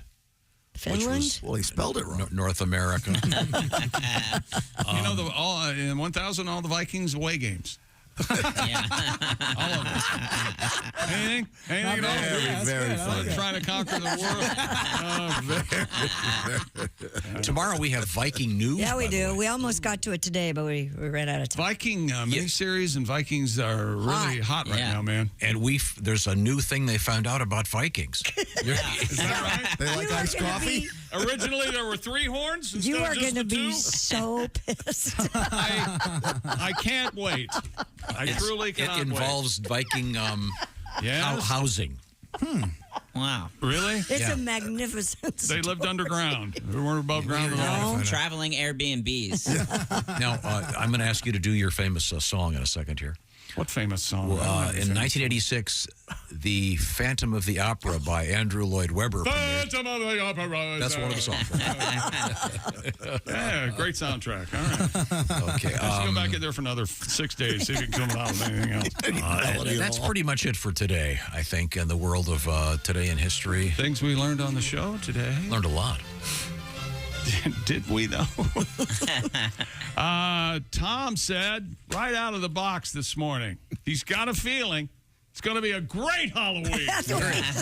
I'm really excited about Halloween. You were like pumped up. You were very excited. Some would say psychotic, but not me. It just seems to me that there's more stuff out this year. People are excited about Halloween. And we finally got to the bottom of it. You can see more of your houses in the new neighborhood. Yes. Is what you've got a hold of there, I think. Yeah, because they used to live in kind of a woodsy spot. Yeah. Right. Didn't see a lot of your neighbors' houses. I'm the only one that has observed this? Yeah. I think you might be. Yeah. Okay. We also learned I detest Halloween. It's my least favorite holiday. Remember, I said that today. Do you have a Stand pumpkin by it. yet? No. Nothing. No. Nothing. No. I have like 20 on my front. Of course you do. Well. And I have 9 witches. In a couple hours, you'll have 19. Tom went to a haunted house and became an honorary Ghostbuster. There is a photo on Check the websites. Bob and Tom socials. Ace doesn't have time to fix his back window. Besides, it's only been 2.5 weeks since it broke. 3. Been longer than that. But Tom's going to get to the bottom of this and fix it for him. Is that right? Yeah, the passenger side, the back window out. It's probably a very quick repair, Ace. Get it done. It's just a clip. Let's see. Tom highly recommends a tiny mirror for shaving. Apparently, a shower mirror. You told us that they have mirrors available in showers now, which is very exciting. But it's a handheld, so you don't have to have it. It's great. Where do you put it when you're not holding it? Does it have a suction cup? You stick it on the wall? There's a little shelf I've got in the shower. Oh, you got a shelf? That's going to crack and your feet are going to get cut. I got it because I sliced my face open last week because I was trying to free shave. Free shave. Just wing it. No, you got to be able to see what you're doing in there. Let's see. Tom is also seeing more face tattoos these days. He doesn't know what's going on there. But you are seeing more face tattoos. Yeah. And people work from home now. They don't have to be out in public. You got to really think that through if you're going to do it. Yeah. And if you forget everything else we did today, remember when Tom said, quote, "I'll tell you what's happening. The fall is happening." Check local listings. Thank you, Tom. Nick Novicki, once again, it's Nicnovicki. Find out about Nick. And he's on tour with Nate coming up in the fall. And you can check out these great movies, disabilityfilmchallenge.com. Find out how you and your friends could enter. Once again, the thing starts up again in January. This is the Bob and Tom Show. Just got to get a hold of us. Call, fax, mail, or email. Get all the contact information you need at bobandtom.com. This is the Bob and Tom Show.